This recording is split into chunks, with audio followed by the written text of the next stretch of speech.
staatssecretaris en de haar vergezellende ambtenaren. Ik heet de collega's heel hartelijk welkom. Ik heet de luisteraars in Nederland welkom. Degene die in Caribisch Nederland is Bonocchi zo ongeveer. Dus het is daar 6 uur vroeger. Het is 3:30 daar. Dus voor de hele fanatieke luisteraars, goedemorgen daar. En dat geldt natuurlijk ook voor de landen in het Caribisch deel van het Koninkrijk. Wij hebben een mondeling overleg. Naar aanleiding onder andere van de reis van de staatssecretaris, de hoofdlijnenbrief, maar ook onze eigen reis die wij gemaakt hebben een week of 6 geleden. Het is misschien goed voor alle deelnemers aan dit overleg te weten dat er een livestream is van dit overleg. Het kan dus letterlijk worden beluisterd en bekeken. Er komt een woordelijk verslag van dit overleg. Ik stel voor dat wij de hoffelijkheidsregels en beleefdheidsregels zoals we die kennen, overigens ook aan de overkant, dat we die hanteren. En hoewel we allemaal goede collega's van elkaar zijn, dat we elkaar toch met u aanspreken. Dat geldt natuurlijk ook voor de staatssecretaris, hoe dierbaar zij als voormalig collega ook is. En wij hebben met elkaar afgesproken dat wij een spreektijd hebben van 3 minuten. Dat betekent dat je ook kunt aansluiten bij andere collega's, ondanks de voorbereiding. Ik ken de flexibiliteit van de collega's. En mijn 3 minuten zijn daarmee bijna voorbij. Ik begin dit overleg met de heer Beukering. We gaan zo linksom en ik geef het woord aan de heer Beukering van JA21. Nadat ik gezegd heb dat mevrouw Jorritsma om 11 uur deze vergadering verlaat en dat collega Oomen en collega Recour op het punt staan om binnen te komen. Sterker, dat mevrouw Oomen al binnen is. Punt. Het woord is aan de heer Beukering. Voorzitter, dank u wel. Ja, mooi te mogen aftrappen. Veel dank. Ook aan de staatssecretaris. Ik denk dat het heel goed is dat we hier bij elkaar zijn om onze ervaringen te delen. Met veel interesse het verslag ook van uw reis gelezen. De landspakketten en de brief die daarbij hoort. We staan nu eigenlijk voor een hele belangrijke periode in Caribisch Nederland. Belangrijke hervormingen. Problemen zijn groot. We zitten in een periode waarin ook in het Europese gedeelte echt de spanning oplopen. De Oekraïne, de inflatie. Daar hoeven we verder niet op in te gaan. Maar we staan dus ook voor veranderingen. En we willen het beter maken in Caribisch Nederland. De situatie daar, bij sommige mensen staat het water al aan de lippen. En als je gaat veranderen, dan is het heel erg van belang dat je een goede strategie hebt. Dat je vervolgens een strakke structuur neerzet. Nou, die proberen we neer te zetten door het COHO. Maar ook werken we aan de derde component. En tenminste, dat zouden we moeten doen. Dat is de C van cultuur. Dus je hebt de S van strategie, je hebt de S van structuur en de C van cultuur. En die bestuurscultuur, daar zou JA21 graag willen horen wat de staatssecretaris, wat haar ideeën daarover zijn. Met name als je kijkt naar het Caribisch Nederland, maar ook naar de relatie met de eilanden. Tot zover, voorzitter. Dank u wel. Dank u wel. Dat is natuurlijk een voorbeeld aan de overige collega's. Want dit, dat mag. Maar dan zou ik, welkom overigens in de richting van de heer Recour, een vraag van collega Dietrich. En dan wilde ik eigenlijk de interrupties in eerste termijn zoveel mogelijk beperken, zodat we een gedachtenwisseling kunnen hebben. Maar goed, er moet altijd één uitzondering zijn. En Ik had het al gevraagd, maar ik snap uw betoog. Ik hoorde de heer Beukering de hele tijd over Caribisch Nederland praten. Bedoelt hij daar laten we zeggen, de openbare lichamen mee, of ook de 3 landen? Hoe duidt u dat? Heer Beukering. Ja, voorzitter, daarmee bedoelde ik met name de BES-eilanden. En ik zie duidelijk een onderscheid tussen de BES en de landen Sint Maarten, Aruba en Curaçao. Dank u wel. Dan gaan we naar mevrouw Gerkens van de Socialistische Partij. Dank u wel, voorzitter. Ja, voorzitter, ik wou eerst de staatssecretaris complimenteren met de brief die we hebben gekregen, maar ook de reactie op haar bezoek, wat wij in ieder geval meekregen toen wij vlak daarna daar ook waren. Ja, bijna overal. En dat is een goede start. En ik denk ook de brief is een goede start. Ik ben vooral blij dat er aandacht is voor de armoede. Tegelijkertijd is die aandacht er eigenlijk al jaren, maar het lost nog niks op. En voor mij zit dan ook de proof of the pudding in de eating. Dus ik zou de staatssecretaris willen vragen van op welke termijn denkt zij de eerste stappen gezet kunnen hebben. Ook beseffende dat zij een speel is in een web van meerdere ministeries die ook hun bijdrage moeten leveren. Denkt zij ook dat zij voldoende doorzettingsmacht heeft om dat voor elkaar te krijgen? Wanneer kunnen we daar de eerste plannen van verwachten? En ik heb een klein vraagje waarvan ik denk dat het moet toch heel snel op te lossen zijn. Het is overigens ook in het overleg aan de andere kant, voor zover we dat nu nog kunnen zeggen, aan de orde geweest, de Tweede Kamer. En dat is het sargassenwier voor Bonaire. Waarvan eigenlijk daar is 4 tonnen voor nodig om dat probleem op te lossen. Volgens mij moeten we dat toch wel ergens in de plooien van een broekzak kunnen vinden. Voor een zo belangrijke kraamkamer die we daar hebben. En ook een mooi voorbeeld kunnen zijn voor de rest van de regio. Dus zou je daar ook nog wat over kunnen zeggen? Ja. Dank u wel. Dan geef ik het woord aan mevrouw Jorritsma van de VVD. Dank u wel, voorzitter. Nou, we kunnen niet zeggen dat er niet genoeg aandacht is geweest de afgelopen periode. Als je de stukken die we daarna hebben gekregen allemaal leest, dan is er wel heel veel al besproken. En is er ook niet zo heel veel nieuws, althans wat mij betreft, nog toe te voegen aan datgene wat ook in de Tweede Kamer al is besproken, dan wel te vinden is in het verslag wat u zelf gestuurd heeft naar aanleiding van uw reis. Ik heb een paar kleine vragen. Ik ben gewoon nieuwsgierig hoe u nou aankijkt tegen Coho. Je proeft toch een duidelijk verschil tussen de verschillende overheden. De regeringen van de 3 landen zijn er althans tegen ons deels positief, deels kritisch, maar dan zijn ze tegen andere mensen er weer positief over. En ik merk heel veel, een hele grote kritische houding van vooral de statenleden. En ja, daar maak ik me zorgen over. Dus wij moeten daar natuurlijk uiteindelijk wel mee verder, want als Coho niks wordt, wat dan? Dan hebben we toch wel een echt groot probleem. Dan een vraag voor de BES-eilanden. Zie ik elke keer dat de verdeling wordt gekozen conform de Donner-norm. Nou weet ik niet heel precies wat de Donner-norm is, maar als ik er naar lees, dan houdt hij heel erg veel rekening met de omvang van het eiland. Terwijl ik denk, zou niet veel belangrijker de verdiencapaciteit van een eiland moeten zijn. En ja, als ik naar de eilanden kijk, dan denk ik, Bonaire heeft best wel een grote verdiencapaciteit. Statia en Saba veel minder. Die hebben weinig toeristen en ook niet zoveel andere soortige inkomsten. Dus ik vraag me af of je daar niet nog eens een keer kritisch naar zou moeten kijken.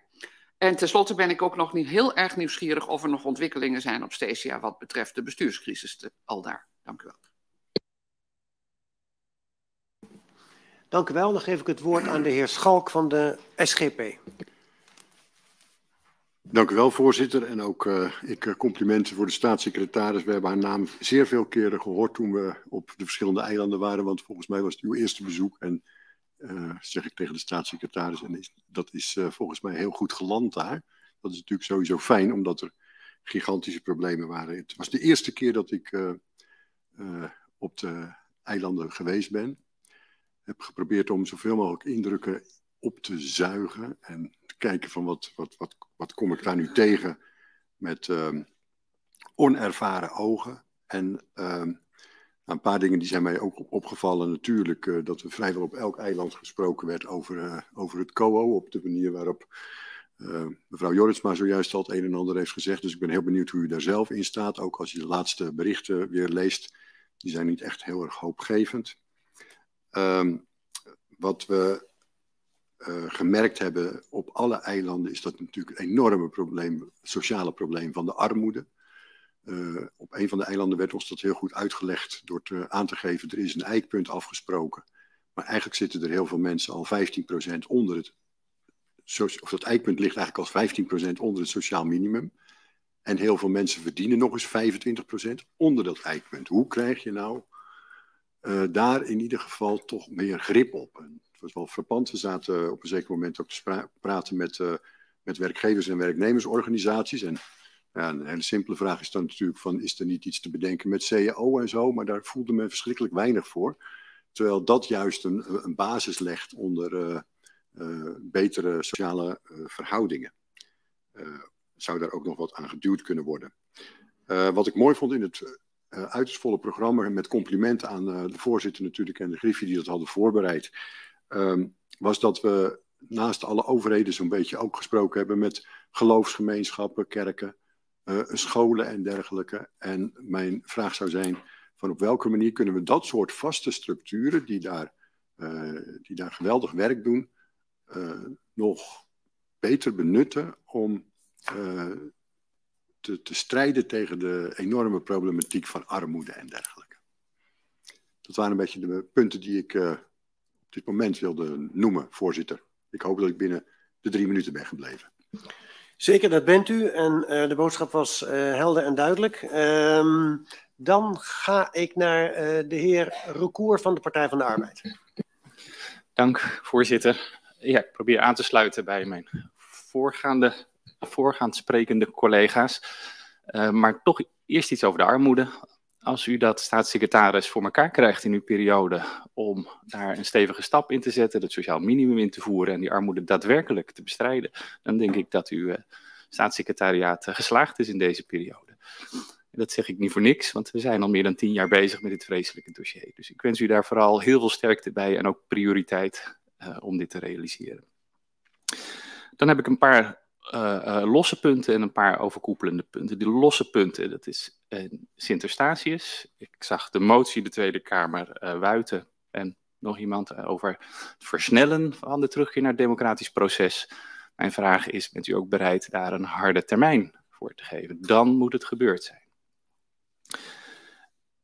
De envelop, daar had mevrouw Jorritsma het al over. Ik wilde daarbij aansluiten in het kader van de differentiatie. De BES-eilanden, we spreken al heel lang over differentieer nou. Het zijn 3 verschillende eilanden, maak daar verschil.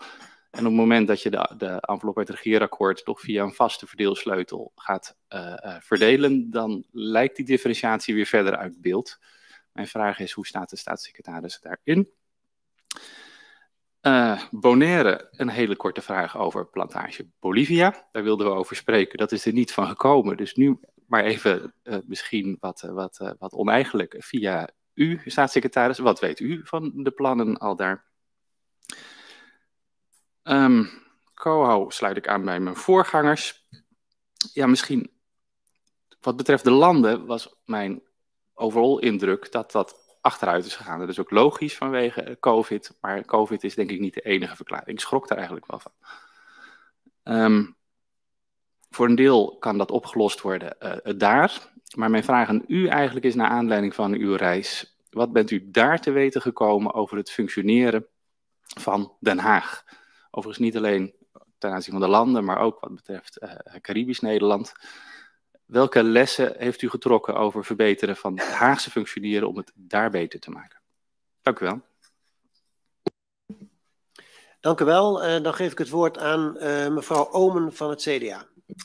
Dank u wel, voorzitter. Voorzitter, ik sluit me heel graag aan bij alle opmerkingen die gemaakt zijn. Vol lof over het verslag, niet alleen dat van ons, maar ook zeker ook het verslag van de staatssecretaris. Heel goed. En ik denk ook dat het overleg dat u gehad heeft, mevrouw de staatssecretaris, met de Tweede Kamer, dat het ook al heel veel vragen en opmerkingen heeft weggenomen. Er zijn 3 dingen waar ook door de collega's al iets over gezegd is. De zorgen die ik heb over COHO, de hervormingen die nodig en nuttig zijn, maar waarvan ik het gevoel heb dat niet iedereen in gelijke mate dat ook wenst. Een vraag, die was ook door mevrouw Jorritsma gesteld. En als dat zo is, wat gebeurt er dan? Het tweede punt is de armoedeproblematiek. Er is ook al aandacht voor gevraagd. Ik sluit me daar graag bij aan. En het derde punt is de toedeling van de eigen middelen. Een vierde opmerking heb ik. Er zijn op de eilanden, op Nederlandse, Caribische eilanden, zijn een aantal projecten aan ons gemeld die echt niet zo verschrikkelijk veel geld kosten. Maar waarvan ik mij zou afvragen, als het nodig is men dan bereid, de regering, om daar ook wat geld voor vrij te maken. Dus buiten de enveloppen om. Dank u wel. Dank u wel. Dan geef ik het woord aan de heer Nicolai van de Partij voor de Dieren. Ja, dank u wel, voorzitter. De mensen van de commissie hier, mijn medesenatoren, zullen zich allemaal herinneren de eerste dag dat we op Sint Maarten waren. En dat we daar inderdaad, waar de heer Schalk had het er al over, ontvangen werden in een kerk. En dat we eigenlijk, voor een aantal mensen was het de eerste ontmoeting. En dat ze eigenlijk een heel wijze les kregen daar. Want ik herinner me nog, als ik me tenminste goed herinner, dat de betrokkenen toen zei, you need tropical lenses. Heel veel van de problemen, heb ik het idee, op dat moment werd dat ook eigenlijk onderstreept, komt denk ik doordat wij een verkeerde bril op hebben als we naar die eilanden kijken. Het is geen warmer veer, het is iets heel anders met een hele koloniale geschiedenis enzovoort. En over die tropical lenses, ik was heel erg getroffen, en dan kregen we nu ook tot de staatssecretaris, door wat zij zei in de Tweede Kamer. En hoeveel indruk het op u gemaakt heeft, dat verhaal wat u in Sint Maarten hoorde van die oude mensen, die zeiden vroeger op school, dan gingen we naast elkaar zitten met onze blote armen en dan keken wie het minst zwart was. Want die had de grootste kans.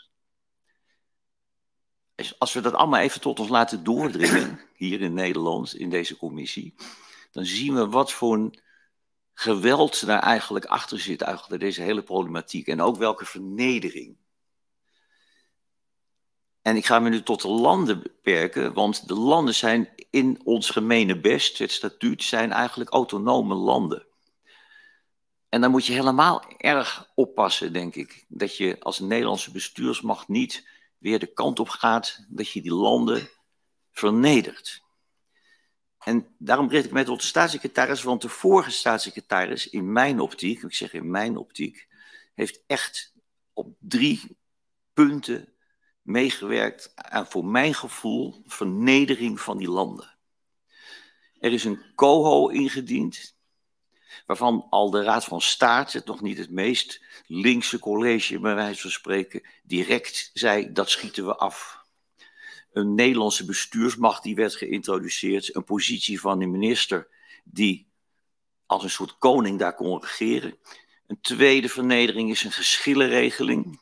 Die is er uiteindelijk niet gekomen. Maar ik als bestuursrechtdeskundige zeg, het was te bizar voor woorden om te lezen dat je een geschil voorlegt aan een rechter, de hoogste bestuursrechter, dat de hoogste bestuursrechter vervolgens een uitspraak doet en dat in die regeling was opgenomen dat de regering dan die uitspraak gewoon niet hoefde uit te voeren. En dan kom ik tot de derde vernedering, en daar heb ik met de heer Knops uitgebreid over gehad. En dat vond ik het allerergste. De COVID-crisis, de coronacrisis breekt uit en die landen, autonome landen, krijgen een pak papier voor zich waarin staat dat ze zich aan allerlei dingen moeten confirmeren, dat ze akkoord moeten gaan met een COHO en het was tekenen bij het kruisje. Ik vroeg aan uw voorganger, konden ze eigenlijk wel nee zeggen? En ik vond het goed van uw voorganger die zei, nee, ze konden geen nee zeggen. Maar wat betekent dat? Het betekent gewoon dat je in een dwangpositie bent gebracht. Als u toen de NRC commentaar las, dan zei de NRC ook, ja, dit is gewoon het rekolonisatie wat hier plaatsvindt. Hoe vernederend is dat? Voorzitter. En met die vernedering, voorzitter, ik ben bijna aan het eind van mijn woorden, met die vernedering hebben we op dit moment te maken. En mijn vraag aan de staatssecretaris is, hoe gaan we dat oplossen? Ik zou me kunnen voorstellen, namelijk dat deze staatssecretaris, die wel die tropical lenses heeft, waar we het over hadden, dat die in staat zou kunnen zijn om te zeggen, dat was niet goed wat daar gebeurd is. Daar neem ik afstand van. Ik ga nu even een vraag stellen, want die 3 minuten zijn precies voorbij. Een vraag van mevrouw Jortsma. Ja, voorzitter, ik maak een beetje bezwaar tegen de wijze waarop de heer Nicolai op dit moment het debat voert. De vorige staatssecretaris wordt eventjes een kopje kleiner gemaakt. En de wijze waarop hij spreekt suggereert dat het allemaal door ons bedacht is en dat er aan de andere kant geen enkele gedachte is geweest. Daar maak ik bezwaar. Ik zou, als ik aan de overkant in de regering zat, daar toch wel ernstig bezwaren tegen hebben. Waarom doet u dat nou zo? Dat is de vraag. Waarom doet u dit zo? Waarom doe ik dat zo? Omdat ik zie hoe het gegaan is. En wat ik bestrijd dat het uit de koker is gekomen van de regeringen van de eilanden. De regeringen van de eilanden hebben hun handtekening gezet en zijn later teruggefloten. Maar we hebben het niet over de regeringen, voorzitter.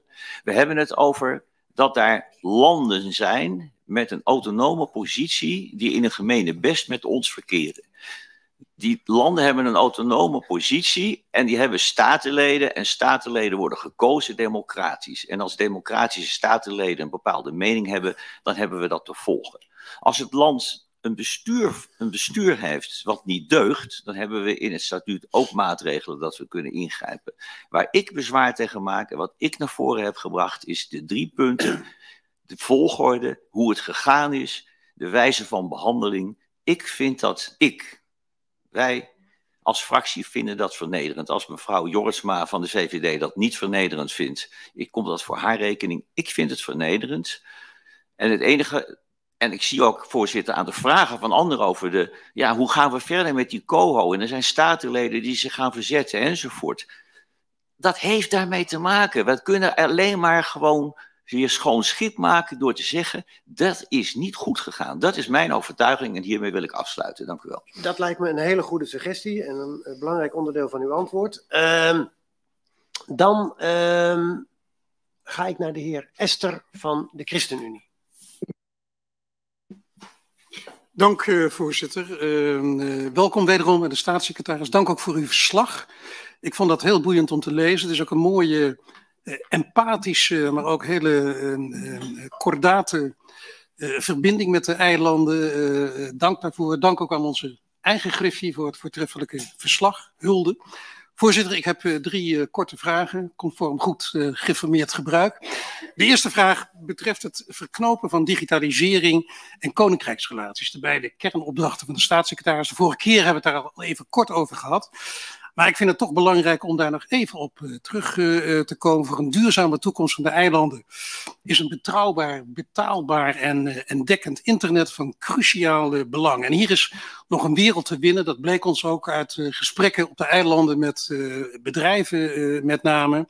Het internet op de eilanden is vaak instabiel. Het is bovengemiddeld prijzig. En met name kwetsbare groepen, consumentengroepen, met een laag inkomen, die beschikken gewoon niet over een internetaansluiting of over een computer. En als ze al een computer hebben, is die volstrekt verouderd. Die kosten van dat internetabonnement, dat is voor vele mensen op de eilanden gewoon niet weggelegd. En het is voor de toekomst van de eilanden, een duurzame toekomst, enorm van belang dat daarin geïnvesteerd wordt. Ziet de staatssecretaris hier een rol voor haarzelf weggelegd? Wellicht met behulp van Nederlandse experts om hier een inhaalslag te maken. Ik vroeg mij ook af of ik weet het antwoord wel, maar ik vind het van belang om dat van de staatssecretaris te horen, of er op de eilanden ook iets is van innovatieve start-ups die ook daar het verschil willen maken. En zo nee, kunnen we ook hier de eilanden helpen om betekenisvolle stappen te zetten. En zijn de eilanden daar ontvankelijk voor. De tweede vraag van mijn fractie betreft de forse korting op de salaris in de overheidssector. Daar is uitvoerig over gesproken, bij eerdere gelegenheden ook op de eilanden zelf. Mijn fractie begrijpt de achtergrond van die stevige loonaanpassing, maar we begrijpen ook dat dat op forse tegenstand stuit. En de vraag is met name, is die korting gewoon niet veel te generiek geweest? Was het niet beter om een salarisingreep te plegen, met name aan de bovenkant van het salarisgebouw en de lagere salarisgroepen te ontzien. Hè? Ook die ambtenaren, die lagere groepen, die kunnen maar met moeite het hoofd boven water houden in deze dure tijden. En het werkt ook demotiverend. Kunt u daar nog eens kort op reflecteren? De laatste vraag, voorzitter, gaat over de landbouw. Het is ons allemaal opgevallen hoe duur voedsel is op die eilanden. Dat wisten we natuurlijk ook wel, maar het is goed om daar nog eens kennis van te nemen. Alles moet geïmporteerd worden tegen vaak hele hoge prijzen. En dat is een economisch zeer ongezonde situatie. Zeker nu de kosten van levensonderhoud de pan uitreizen. Welke mogelijkheden ziet u, zo vraag ik de staatssecretaris, voor een intensivering van de landbouw? Zijn er succesvolle initiatieven, wellicht ook in samenwerking met Nederlandse kennispartners, om hier structureel veranderingen in aan te brengen? En wat gaat het beleid hier worden? Voorzitter, dat waren mijn vragen. Dank u. Dank u hartelijk. Dan geef ik het woord aan de heer De Vries van de fractie Otten. Ja, dank u wel, voorzitter. Dank aan de staatssecretaris voor haar grote ambities. En dank aan alle commissieleden voor hun zeer diverse vragen die zijn gesteld. Ik kan er bijna geen andere meer op bedenken, behalve één. En dat is namelijk wat wij als commissie in ieder geval bij ons bezoek ook zelf hebben meegemaakt en ons hebben afgevraagd. Van als die problematiek zo divers is zoals die is, als er zoveel onderwerpen zijn die de staatssecretaris nog moet oplossen uit het verleden en nog moet werken aan haar programma, hoe gaat ze dan het tempo daarin houden? Hoe gaat zij prioriteren? Kan zij aangeven welke onderwerpen voor haar heel erg hoog op de agenda staan en welke voor haar heel erg hoge spoed vereisen? Dank u wel. Dank u hartelijk. Dan geef ik het woord aan mevrouw Bai-Timmerman van de fractie van 50PLUS. Dank u wel, voorzitter. Ook dank voor de diverse verslagen. Wat ik begreep tijdens het bezoek als delegatielid was dat veelal het idee vanuit de mensen al daar en ook mijn eigen idee was een one-size-fits-all benadering vanuit ons perspectief naar de eilanden. En dat was voor mij echt een eye-opener. Mijn fractie is verheugd daarom om te lezen in de brief van 4 april jongstleden van de staatssecretaris om ook de liquiditeitsleningen daarom te bundelen per land. Zodat deze leningen inzichtelijker worden, alsmede de daaraan verbonden toetsingskaders.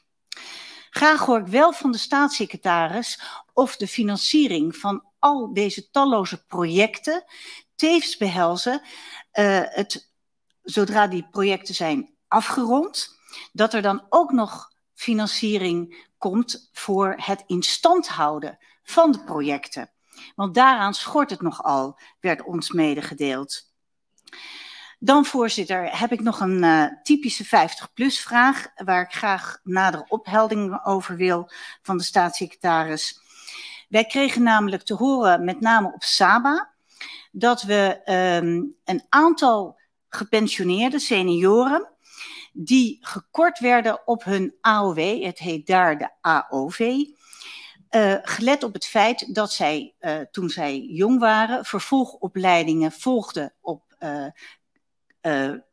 Curaçao en Aruba, waardoor zij, die landen behoorden natuurlijk tot de Nederlandse Antillen, maar in 2010 is dat weggevallen en wordt nu aangemerkt als buitenlands, waardoor zij de 2% korting op hun AOW krijgen. En dat lijkt gelet op het verleden en het feit dat mensen puur en alleen vanwege toentertijd vervolgopleidingen die niet konden worden gevolgd op het eiland zelf. Lijkt mij dat daar echt een snelle oplossing voor moet komen. Het betreft ook maar een kleine groep.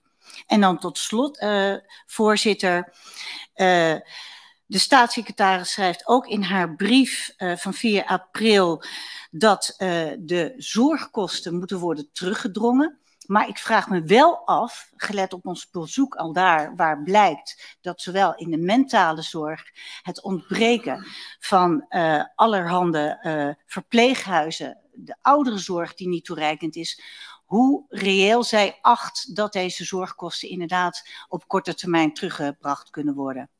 Dank u. Dank u hartelijk. Dan geef ik het woord aan de heer Dietrich van D66.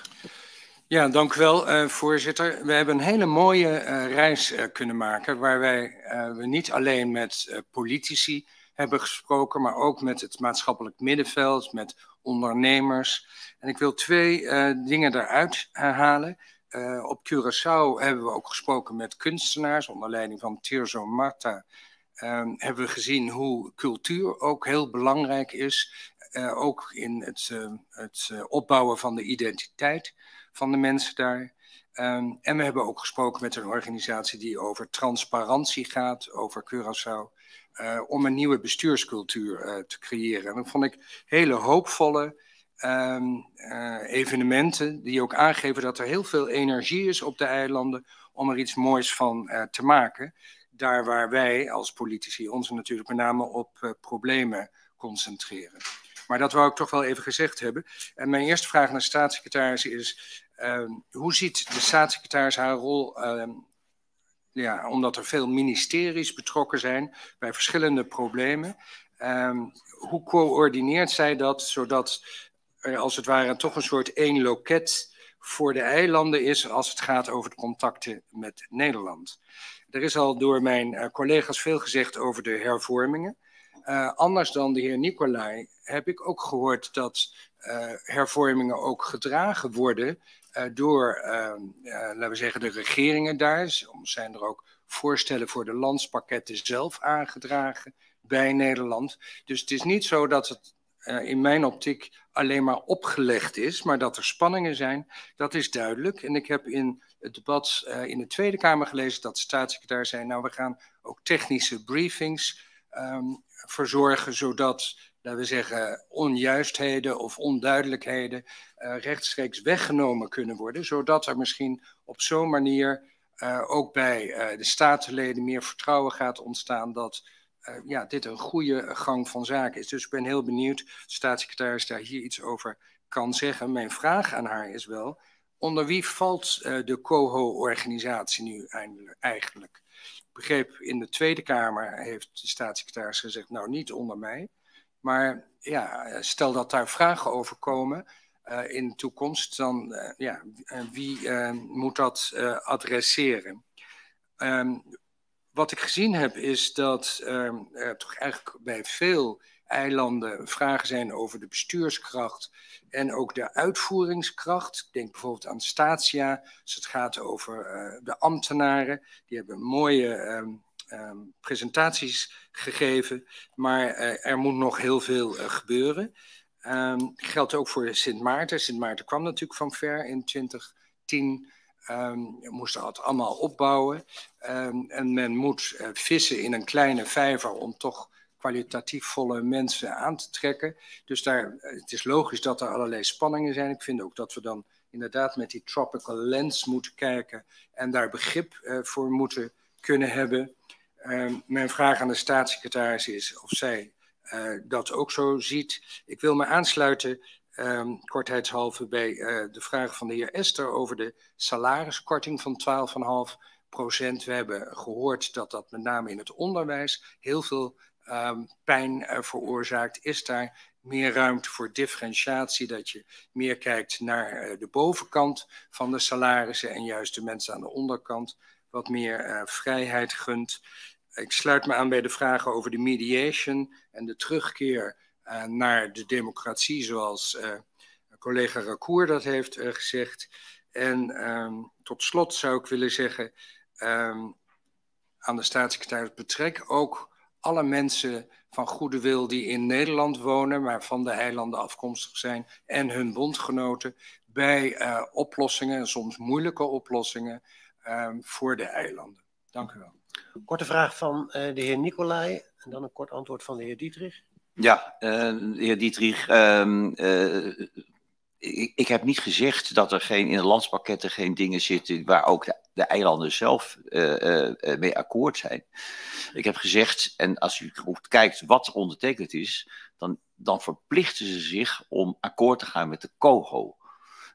Dat was een hele belangrijke hobbel. En ik geloof niet dat de landen zelf gevraagd hebben om een 12,5% korting op de salarissen. Korte reactie van de heer Dietrich. De korte reactie is dat op een gegeven moment zijn er afspraken gemaakt. En het is goed gebruik dat de afspraken worden nagekomen. En ik denk niet dat het verstandig is om te gaan terug onderhandelen. Maar ik zou het aan de staatssecretaris willen voorleggen. Hoe kunnen we voor de toekomst voor zorgen dat de inhoud van die landspakketten een breed draagvlak krijgen. Niet alleen bij de regeringen, maar ook daaronder. En we weten van ondernemers, dat is mijn laatste opmerking, dat ondernemers naar ons toe kwamen en zeiden, die landspakketten, alsjeblieft, laat die doorgaan, want dat is voor de toekomst van de eilanden van belang. Dus het is niet zo zwart-wit als de heer Nicolai heeft geschetst. Dank u wel. Dan kijk ik even naar de heer Raven van de fractie van OSF, die vanwege logistieke problemen wat later was. is hij in staat om zijn bijdrage in eerste termijn te geven? Ja, voorzitter, als het mag.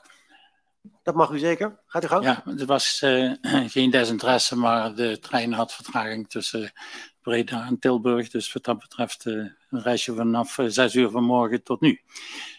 Voorzitter, ik heb een aantal opmerkingen naar aanleiding van de zeer interessante reis die gemaakt is door de commissie. En het was natuurlijk voor mij een eye-opener als een nieuw Kamerlid om kennis te maken met de Nederlandse eilanden en de aan Nederland gelieerde landen.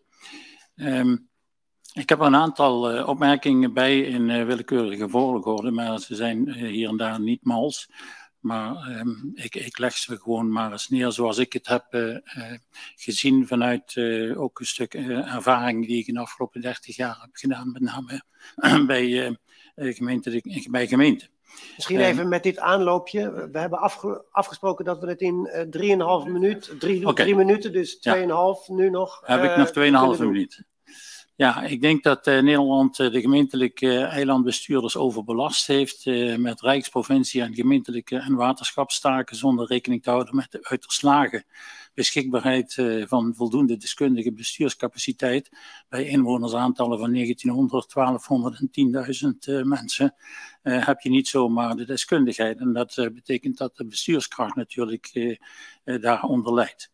Nederlandse subsidieregelingen voor zorg, voor duurzaam, voor OV, voor armoedebestrijding, etc. gelden niet voor burgers van buitengewone Caribische gemeenten. Dat is een stukje ongelijkheid en ik zou willen aandringen om daar wat gelijkheid te realiseren. Nederland heeft in 2010 de schulden gesaneerd, maar niet het achterstallig onderhoud. Daardoor waren de uitgangspunten niet nul. Nederland legt het toezicht van BES bij het Rijk in plaats van bij een provincie. Rijksambtenaren hebben geen CQ onvoldoende kennis van gemeentelijke praktijk en dat is lastig. Nederland past geen maatwerk toe, terwijl eilanden qua structuur totaal verschillend van aard zijn. Hierdoor hebben eilanden last van de wet van de remmende voorsprong.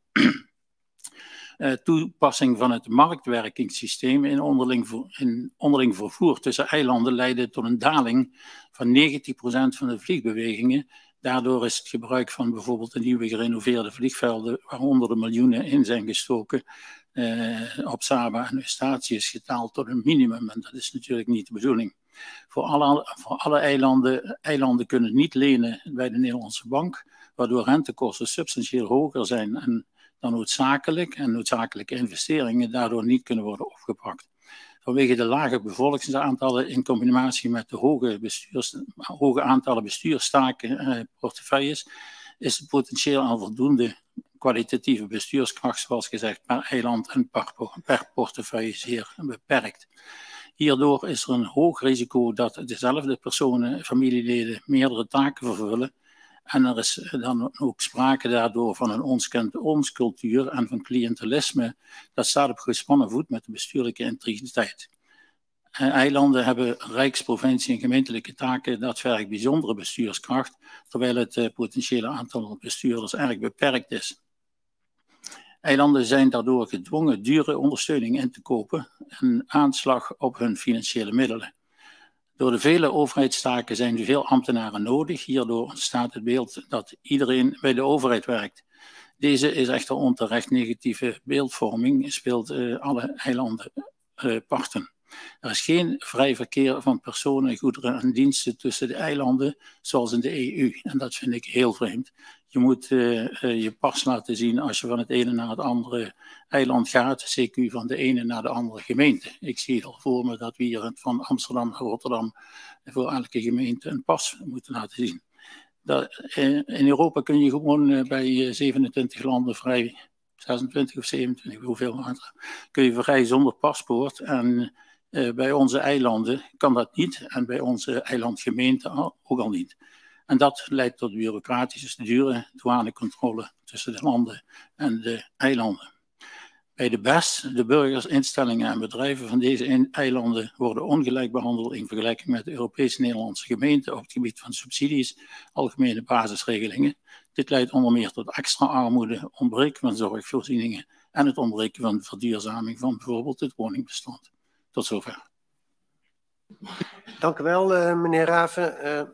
Dan wil ik er tot slot namens de fractie van GroenLinks nog een enkele vraag aan toevoegen. Niet nadat ik heb aangesloten bij de collega's als het gaat om de 12,5% salariskorting en de differentiatie daaromtrent. De situatie op Statia met betrekking tot de mediation. Ik ben benieuwd of daar nu inderdaad iets over te melden zou zijn.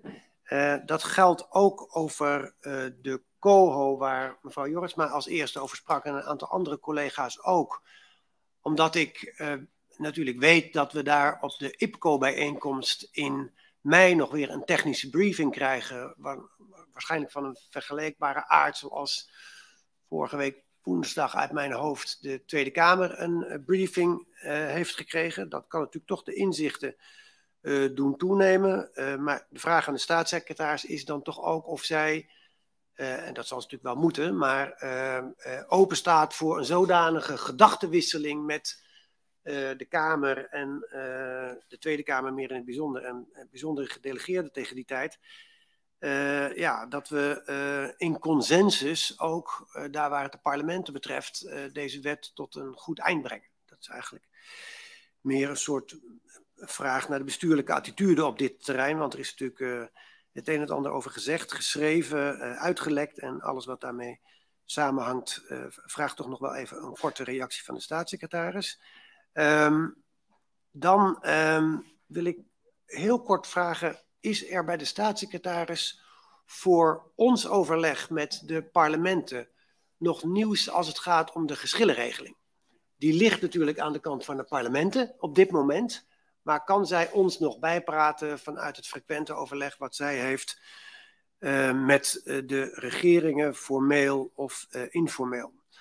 Zo'n vergelijkbare vraag geldt ook. De toegankelijkheid tot het groeifonds is ook in de Tweede Kamer kort aan de orde geweest. Ik weet vanuit mijn vorige functie hoe ongelooflijk ingewikkeld het is om een aanvraag gehonoreerd te krijgen bij het groeifonds. Dat vraagt in Europees Nederland al een enorme inspanning.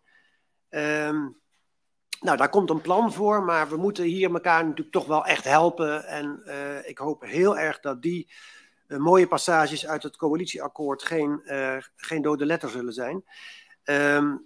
Dan een ene laatste opmerking betreft eigenlijk meer het fundament van datgene wat er allemaal hier in diverse onderwerpen aan de orde is geweest en wat we in de reis ook gezien hebben. Elke reis is toch weer een eye-opener hoe vaak je er ook komt en het is allemaal buitengewoon leerzaam, zal het tijdens het IPCO weer zo zijn.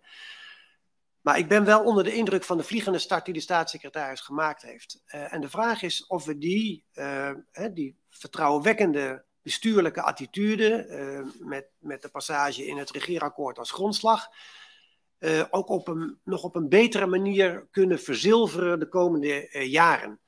En dan hoop ik dat we het COHO-traject een beetje fatsoenlijk met elkaar zouden kunnen afronden. Maar dan zou ik eigenlijk wel met elkaar het gesprek willen voeren over de vraag of we toch niet een soort van conferentie kunnen organiseren tussen de landen van het Koninkrijk om te kijken wat speelt er nu allemaal, hoe kunnen we van iets meer wantrouwen naar iets meer vertrouwen, iets minder vanuit het verleden, iets meer naar het heden en de toekomst kijken. Want dat is denk ik wat ons allemaal hier bindt. We doen het allemaal toch voor de bevolking van de landen en voor de bevolking van het Caribisch deel van Nederland. En nou ja, dat is wat in ieder geval ons buitengewoon motiveert. Dus wellicht dat zij daar een korte reflectie op zou kunnen geven. Dan ben ik ongetwijfeld ook aan mijn termijn. En dan zou ik de eerste termijn van de Kamer willen afronden. De staatssecretaris willen vragen of zij per omgaande in staat is om vragen van de Kamer te beantwoorden. Of dat ze even een break van 5 minuten prettig vindt. Ja, dan schorsen wij even voor 5 minuten en dan...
is, die een vriend van je is, die de buren zijn.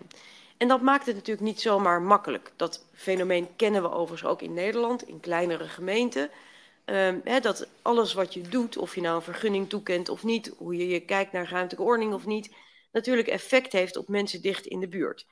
Dus het doorvoeren van die hervormingen, hoewel ze in brede zin, is mijn beeld, gedragen worden, hebben natuurlijk ook hun lastige kanten, die het ook altijd niet altijd zomaar heel makkelijk maken om ze door te voeren. Het is ook zo dat er dan natuurlijk, en daar gaat de discussie ook in de laatste tijd ook erg over, dat de vraag dan is, maar kunnen we dat dan gewoon niet zelf doen, die hervormingen, ieder land op zich? Hebben we daar dan COHO voor nodig om dat daarbij te ondersteunen en daarbij ook daadwerkelijk te zorgen voor toezicht? En wat het fundament van de Consensus Rijkswet is dat die ervan uitgaat dat ondersteuning nodig is. En dat het goed is om ook toezicht te houden op de uitvoering daarvan. En dat dat niet een Nederlands toezicht is, maar het toezicht van een orgaan dat als onafhankelijk orgaan moet fungeren. Het idee is dus niet dat het een soort verkapte vorm is van meekijken vanuit Nederland, maar dat het gaat over samen kijken naar het introduceren van die hervormingen op een manier die ook past bij wat er in het land aan de hand is. Niet alleen maar de hervormingen zelf, maar ook de uitvoering daarvan. En ook gekoppeld kan worden aan andere afspraken die er zijn als het gaat bijvoorbeeld over het verbeteren van het financieel beheer enzovoort enzovoort. Maar dat hier ook weer discussie over is natuurlijk helder. Want het is altijd spannend als iemand met je meekijkt. Of dat nou gaat over de Algemene Rekenkamer die we in Nederland hebben, of de Raad van State. Een orgaan dat onafhankelijk is, maar met je meekijkt of je het goed doet als regering en als parlement, heeft natuurlijk ook, kan ook tot discussie leiden. En het is heel erg belangrijk dat we in de komende tijd die 2 of 3 kanten, hoe je het ook zou willen zeggen, goed met elkaar doorkijken. Namelijk, wat is nou eigenlijk het oogmerk van wat we willen bereiken? De hervormingen om de basis van de landen te verbeteren en daarmee het leven van iedereen en de investeringskracht van de landen. Versus het ook kijken naar de vraag, hoe gaan we met elkaar zorgen dat we die hervormingen ook op tempo doen, dat we zorgen dat de economie wordt versterkt, dat sociale problematiek daarmee kan worden aangepakt, waar velen van u ook over spraken. En dat is best ingewikkeld. Dus ik ga over een paar weken ook weer naar de landen toe. Ik wil daar heel graag met de regeringen en ook met de staten spreken over dit onderwerp. En er zijn natuurlijk verschillen, dat zie je ook weer per eiland, hoe er gekeken wordt naar COHO, naar de inrichting daarvan. En wat natuurlijk ongelooflijk belangrijk is dat we met elkaar zorgen dat we niet alleen maar scherp hebben, wat is het nou precies, wat beoogt deze wet, dat we met elkaar ook kunnen spreken over de eventuele tekortkomingen die de staten van de verschillende landen daarin zien, hoe we daar mogelijk een oplossing voor kunnen vinden, om daarmee ook te zorgen dat nogmaals de hoofdelementen wat mij betreft overeind blijven, namelijk het zorgen dat we de basis van de sociale structuur en de economie in de landen gaan versterken, om daarmee ook te zorgen dat na de pandemie, die natuurlijk enorme impact heeft gehad, er opnieuw weer groei kan ontstaan op een natuurlijk wenselijke manier. Sociaal wenselijk, duurzaam, maar ook met een versterking van de economie. Dit is wat meer hoe ik er tegenaan kijk. U vroeg ook om een reflectie daarover en dat is denk ik ook heel belangrijk. Dat we dus ook erkenning hebben voor waar pijn zit. Dat we tegelijkertijd ook goed boven water blijven houden, wat ook vanuit het perspectief van het Koninkrijk en vanuit Nederland van belang is. In samenwerking met de landen. De feitelijke stappen die in de komende tijd gezet worden, is natuurlijk dat er het IPCO-overleg is. Ontzettend belangrijk. U gaat ook daar naartoe, leden van de Tweede Kamer gaan naartoe, leden van de Staten zullen met elkaar praten over wat is hier nou precies aan de hand, hoe ziet die wet er nou uit, wat is de bedoeling daarvan, wat staat er ook feitelijk in en wat staat er ook niet in. Die technische briefing is ontzettend belangrijk. Ik heb ook aan de landen gevraagd om ook hun medewerkers af te vaardigen om onderdeel te zijn van de technische briefing, zodat de onderhandelingsteams van alle 4 landen aanwezig zijn en ook hun perspectieven en feiten en cijfers kunnen geven. Ik denk dat het goed is dat u daar ook over overlegt met uw counterparts in de staten van de landen en in de Tweede Kamer. Met het idee dat u ook op basis daarvan en samen met de Staten kunt spreken over wat zijn dan de vragen die we hebben, wat zijn de eventuele pijnpunten die we zien, wat zouden we willen veranderen of wat zouden we willen aanpakken, om daarmee te zien hoe we deze wet zodanig eventueel kunnen wijzigen of aanpassen, om te zorgen dat het ook voldoet aan datgene wat we willen.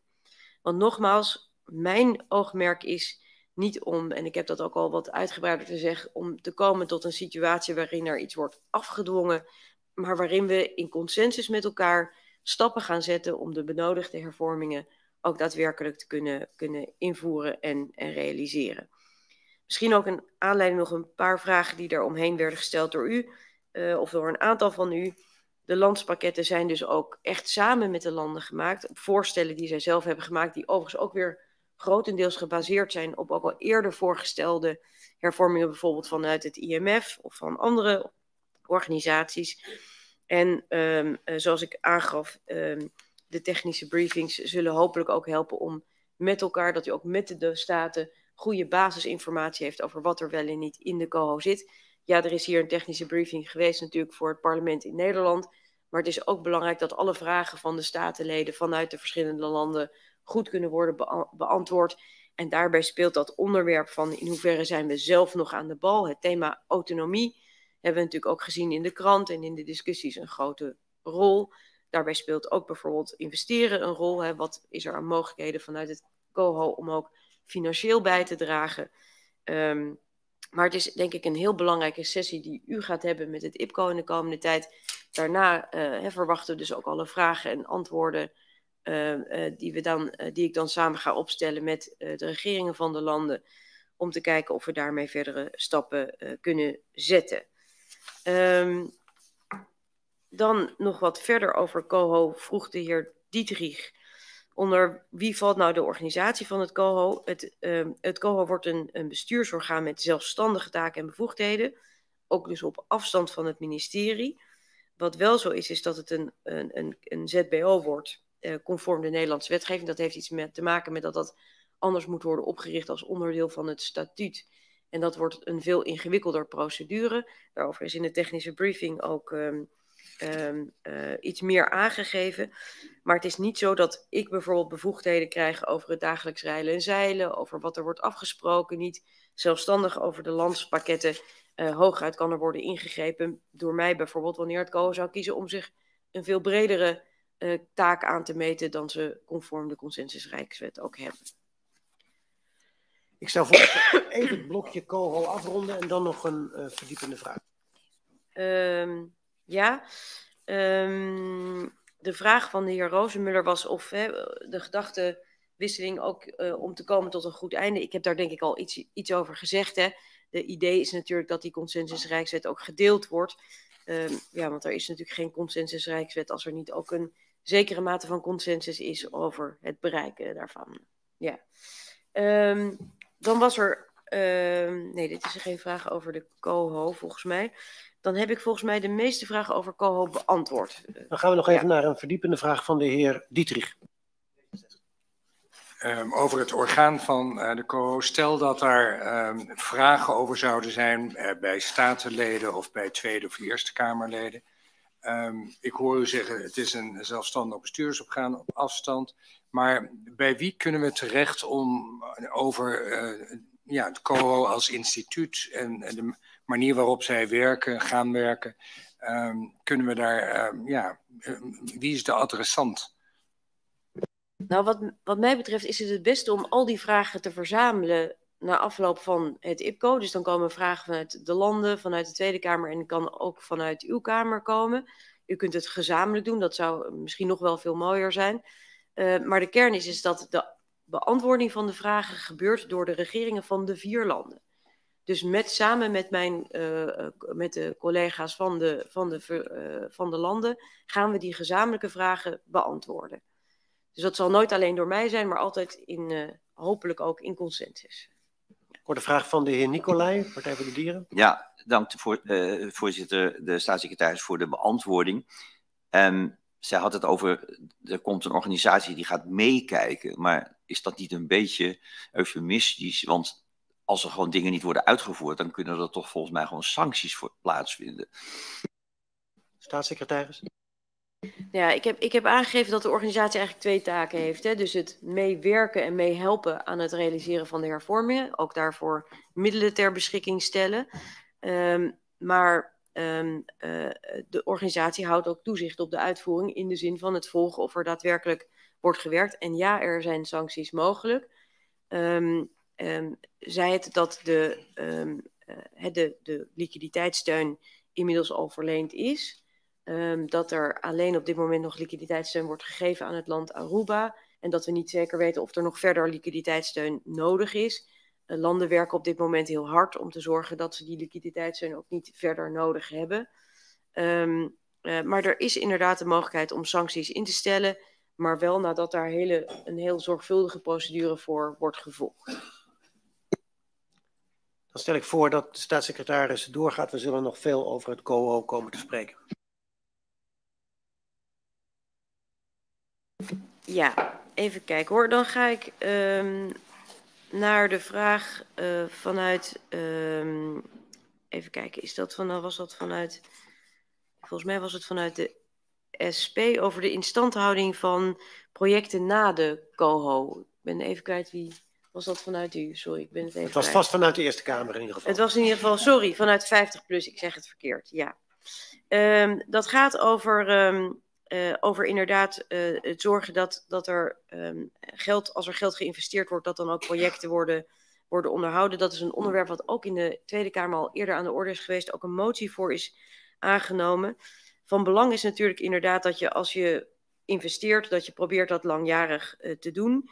De hervormingen zijn er ook wel steeds op gericht dat die ook langjarig zijn.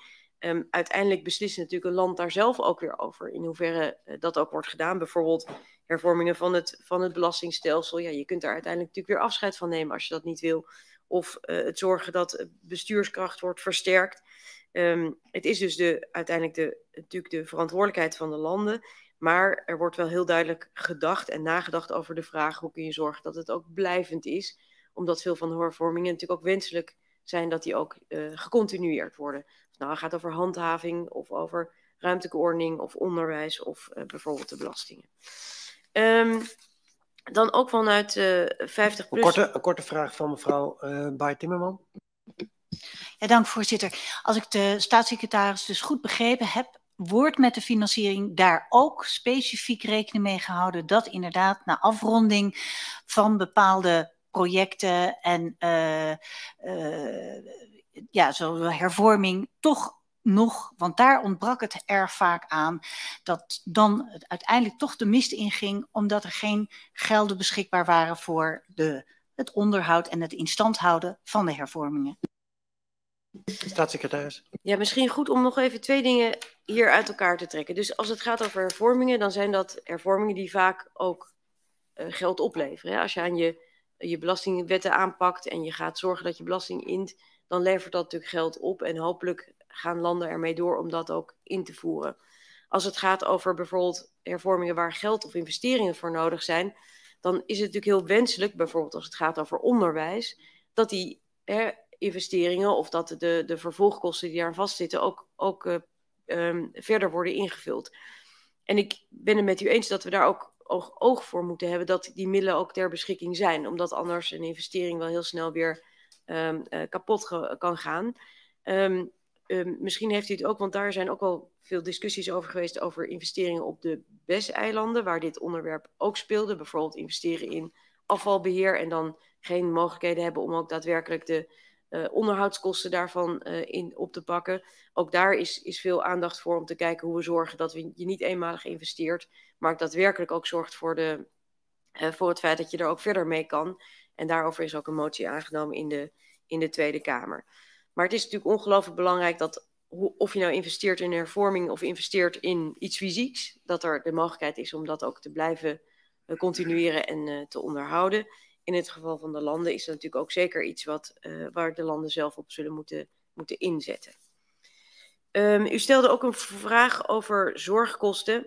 En ik denk dat dat ook gerelateerd is bijvoorbeeld aan het thema van de wenselijke daling van de zorgkosten op Aruba. Er is een korting op de kosten voor de zorg gebonden aan de liquiditeitssteun. Geen onderdeel is dat van het landspakket, maar een aparte vraag om dat te bereiken. Uw vraag was ook, denkt u dat dat haalbaar is?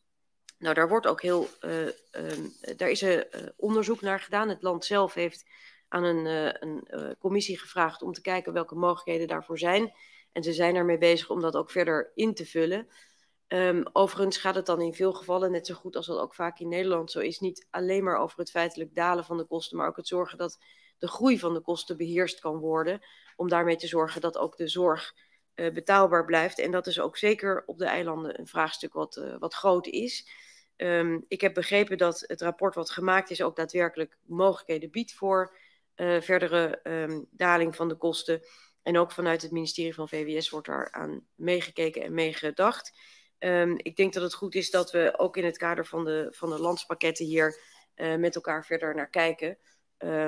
Om te bezien hoe de zorgkosten kunnen worden beheerst. En er ook kan worden gezorgd voor een daling van de kosten. Om daarmee ook de landsbegrotingen beheersbaar te houden.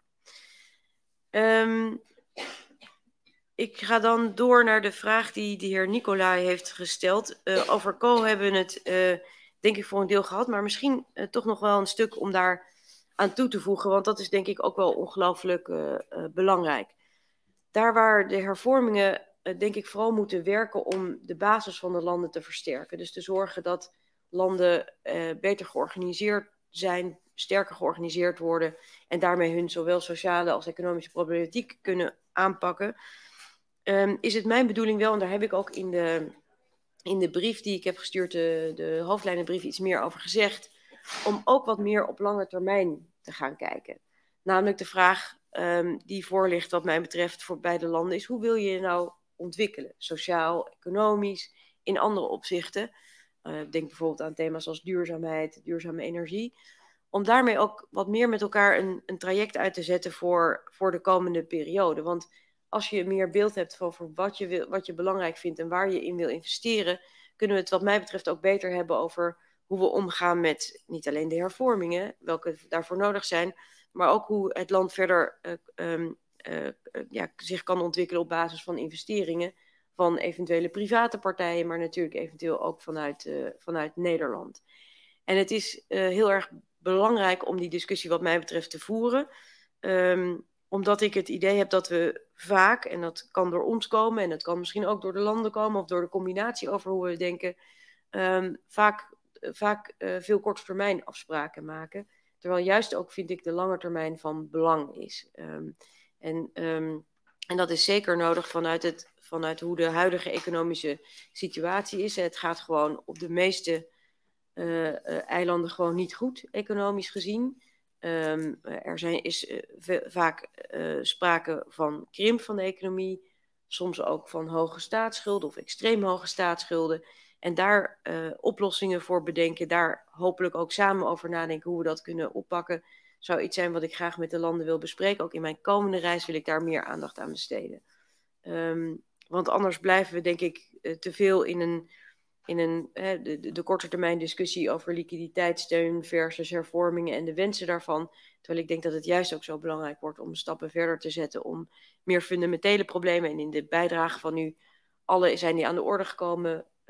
Armoede, de wens om ook te investeren in duurzaamheid, in landbouw enzovoort, onvoldoende aandacht kunnen krijgen.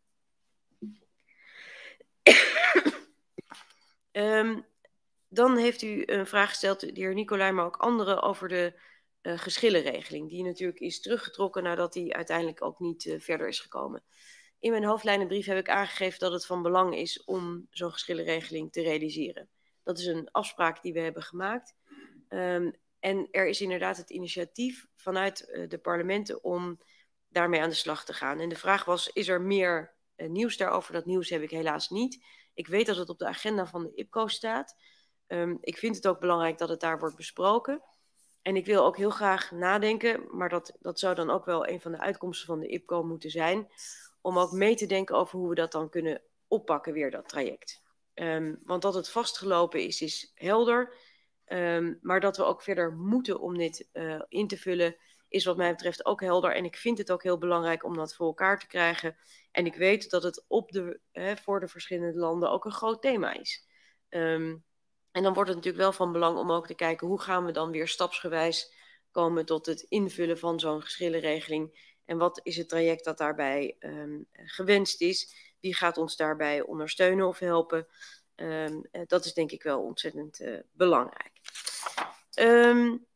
Dan ga ik naar de vragen die gesteld zijn over de salariskortingen. Door een aantal van u zijn daar vragen over gesteld.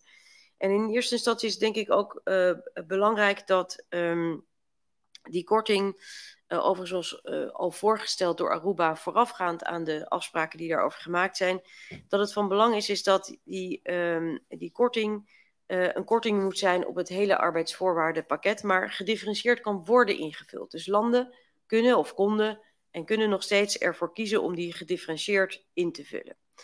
Wat natuurlijk helder is dat er vanuit eigenlijk alle 3 de landen hierover vragen zijn gesteld. Dit onderwerp is meerdere keren ter discussie gekomen. En ik heb ook afgesproken in de Rijksministerraad met de landen dat we met elkaar over dit onderwerp verder in gesprek gaan. En dat moeten we ook op korte termijn doen. En wat daarbij is gekomen is dat de landen hebben aangegeven dat inderdaad de pijn van die kortingen met name gevoeld worden door mensen die aan de onderkant van het salarisgebouw zitten, dus met de kleinste inkomens. Dat die natuurlijk weer extra een rol spelen. Het werd ook al eerder gezegd door de heer Beukering.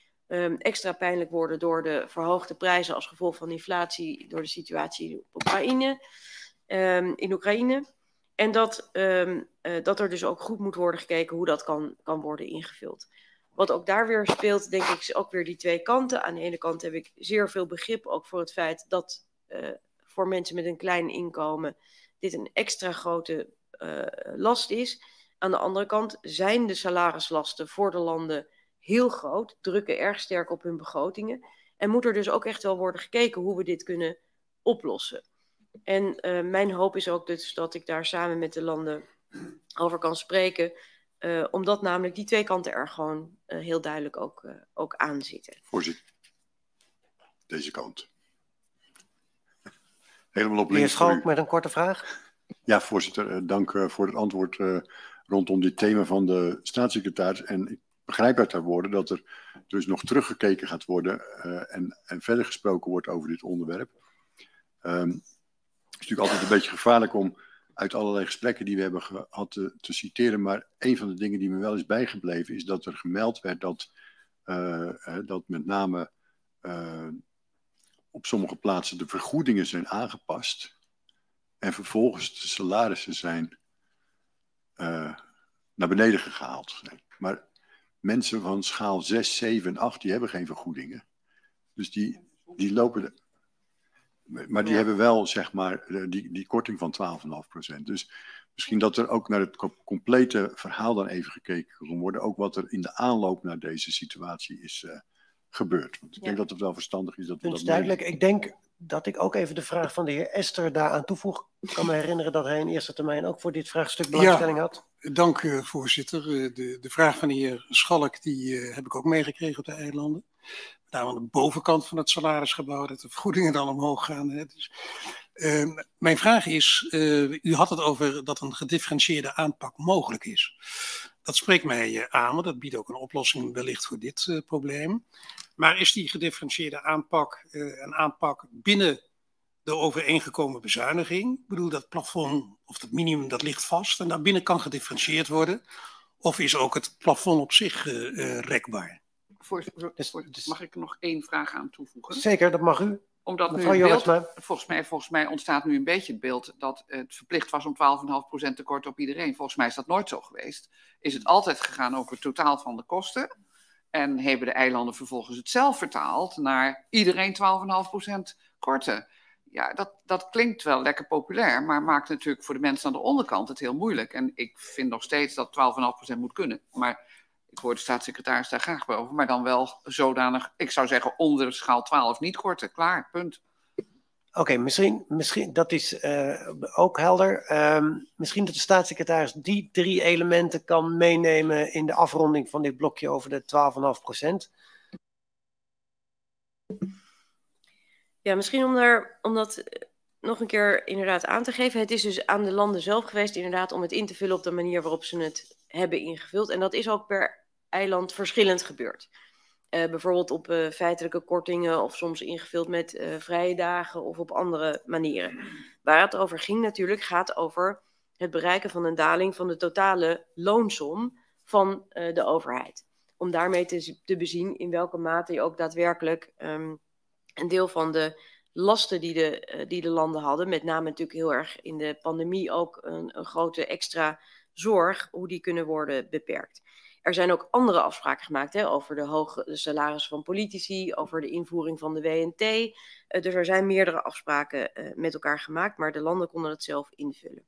De afspraak in de Rijksministerraad is niet om de 12,5% korting op om de loonsom te veranderen, maar wel om die gedifferentieerdheid van de invulling te kunnen doen. Dat is ook wat we met de eilanden hebben besproken. De vraag die er van de landen is wel om ook die 12,5% los te laten. Nou goed, en daar, en nogmaals, het beleid op dit moment vanuit de Rijksministerraad is nog vasthouden aan die totale korting. Wel dat invullen gedifferentieerd, te kijken hoe dat kan worden gedaan. En daarnaast dus ook zijn er die afspraken over de invoering van de wetnormering topinkomens en de kortingen van de politieke ambtsdragers. Ik ga daarover in gesprek met de landen. En ik hoop dat ik daar met hen in de komende tijd ook een stap verder kan zetten. Gegeven de belangstelling voor dit vraagstuk, kunt u zeggen wanneer u verwacht dat daar meer duidelijkheid over komt? Ja, ik denk dat we dat wel voor de zomer moeten zien op te lossen. Het zal ook een beetje samenhangen met alle discussies die er zijn op andere fronten rondom de hervormingen enzovoort. Heer Nicolai, nog 1 vraag. Ja, voorzitter. Wij hadden vanuit de commissie vragen ook op dat punt gesteld, maar die zijn nog steeds niet beantwoord. Wanneer kunnen we de antwoorden daarop verwachten? Staatssecretaris. Ja, die komen als het goed is deze week of begin volgende week. Ja.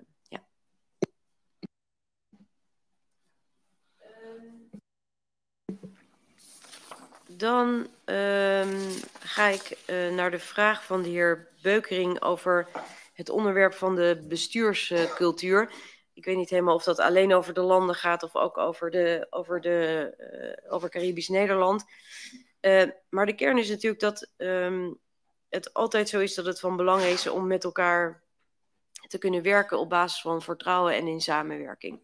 En dat betekent dat je ook veel oog moet hebben voor hoe iedereen in elkaar zit, hoe de eilanden werken, over de mensen die er zijn, de mensen die aan onze kant zijn.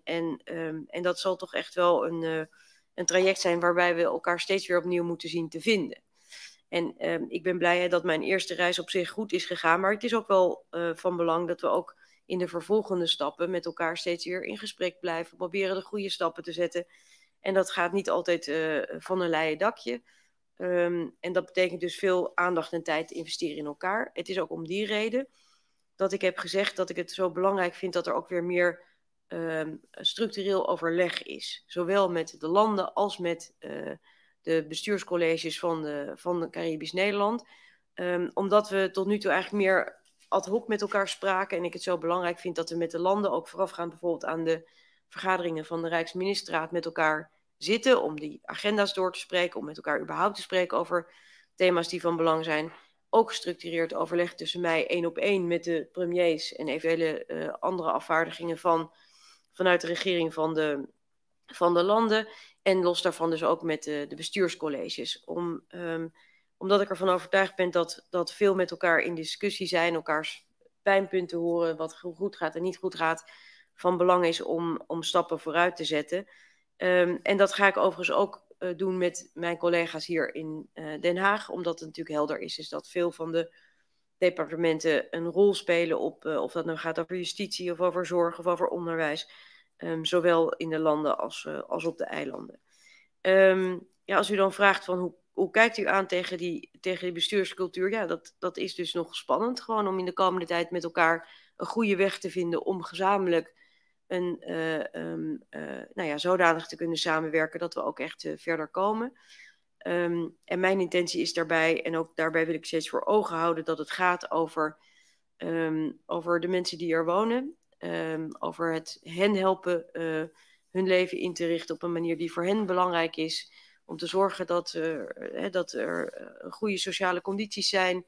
Dat onderwijs goed is, dat gezondheidszorg goed is. Dat de economie kan worden versterkt. En dat natuurlijk samen met de mensen die vanuit een democratisch gekozen proces daarvoor verantwoordelijk zijn. Voorzitter. Dan, mag ik een aanvullende vraag stellen voor de bestuurscultuur? Ja, dat mag u heel kort. En dan ga ik daarna de leden vragen om, zeker hen die daar al gebruik van gemaakt heeft, enige terughoudendheid te betrachten, want we hebben nog een half uurtje. Ja, we hebben op Bonaire een toelichting gehad van meneer Boutast. En die meneer die kwam tot de conclusie dat Nederland hier en daar dit pouvoir toepast. Met andere woorden, misbruik maakt van haar bevoegdheid. En hij omschrijft dat als veel ministeries bemoeien zich diepgaand met Bonaire. Er vindt verregaande inmenging plaats van de bedrijfsvoering van Bonaire, zoals bemoeienis bij benoemingsprocedures, druk op ontslag van medewerkers en parachuteren van medewerkers tot sleutelfuncties. Dat is nog een hele bloemlezing wat hier wordt gegeven. Conclusie, algemene beginselen van behoorlijk bestuur worden overtreden, zoals misbruik van de macht en niet vooraf horen bij nieuwe wet en regelgeving. Als we het nou over bestuurscultuur hebben van de eilanden, rekenen we daar onszelf ook toe.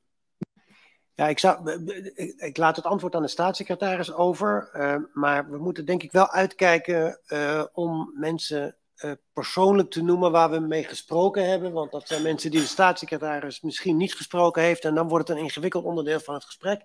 Dus meer misschien de uitnodiging aan de staatssecretaris om in de algemene zin, nou u hoeft niks meer toe te voegen, dus het woord is aan de staatssecretaris. De heer Protest heeft het expliciet. Meneer Raven, via de voorzitter graag en de voorzitter geeft het woord aan de staatssecretaris om uw vraag op haar manier te beantwoorden. Ja, ik stel voor dat ik dat doe bij het blokje over want het gaat over een van de eilanden van Caribisch Nederland, om dat daarbij kort aan de orde te stellen. Dan kan ik er misschien iets meer over vertellen, ook in de context van de afspraken die we gemaakt hebben. Ik wilde dan doorgaan met de vragen die gesteld zijn, een aantal vragen nog over de landen. Vanuit de ChristenUnie was er de vraag over mijn rol rondom digitalisering en internet. Internet is natuurlijk super belangrijk. Het is ook heel kostbaar. Dat heeft u ook aangegeven. Vanuit mijn digitaliseringsprogramma wil ik daar ook een agenda voor maken voor Caribisch Nederland in de komende tijd. Omdat ik het zo belangrijk vind dat dit ook goed geregeld gaat worden. Uiteraard speelt hier dan ook een rol dat we aan het werk zijn er is al sowieso subsidie geweest op de kosten voor telecommunicatie. En in het kader van het uitwerken van het pakket dat ik aan het maken ben rondom die portefeuille voor de voorjaarsnota, de 30 miljoen enveloppen, gaan we ook kijken wat we op dit thema zouden kunnen betekenen. En daar werk ik samen met mijn collega van Economische Zaken aan, het ministerie dat uiteraard over dit onderwerp gaat. Voor wat betreft de landen is dit natuurlijk een onderdeel dat verantwoordelijkheid is van de landsregeringen zelf, hier aan invulling te geven. Voor wat betreft Sint Maarten is het wel onderdeel ook van de wederopbouw en het landspakket. Dus daar wordt dan specifiek ook nog aandacht aan dit onderwerp besteed. Maar ik kom hier dus graag met u op terug, zowel voor wat betreft de inhoud van de digitaliseringsportfolio als het gaat over de kosten en dat laatste dus als onderdeel van het pakket rondom de voorjaarsnota.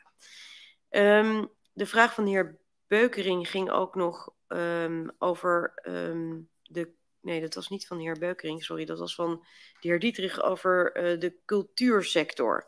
En het belang daarvan op Curaçao. Maar u noemde het als breder, volgens mij als onderwerp van de landen. Cultuur is natuurlijk een ongelooflijk belangrijk aspect. De cultuurfondsen die we hebben gaan actief aan het werk om te zorgen dat er ook extra gestimuleerd kan worden en ook gekeken kan worden hoe er gebruik kan worden gemaakt van bestaande regelingen. Een van de discussies die ik bijvoorbeeld op Aruba had met vertegenwoordigers vanuit de cultuursector was dat het voor hen soms lastig is om gebruik te maken van bestaande fondsen, omdat die complex zijn voor hen om aan te vragen of omdat de voorwaarden net niet passen. Nou, in dat kader hebben we ook aangegeven dat we hier een stap verder willen zetten. En vanuit het ministerie van OCW wordt er ook aan gewerkt om de regelingen voor de fondsen open te stellen voor de landen binnen het Koninkrijk, om te zorgen dat er ook daadwerkelijk gebruik kan worden gemaakt. U noemde het ook in combinatie met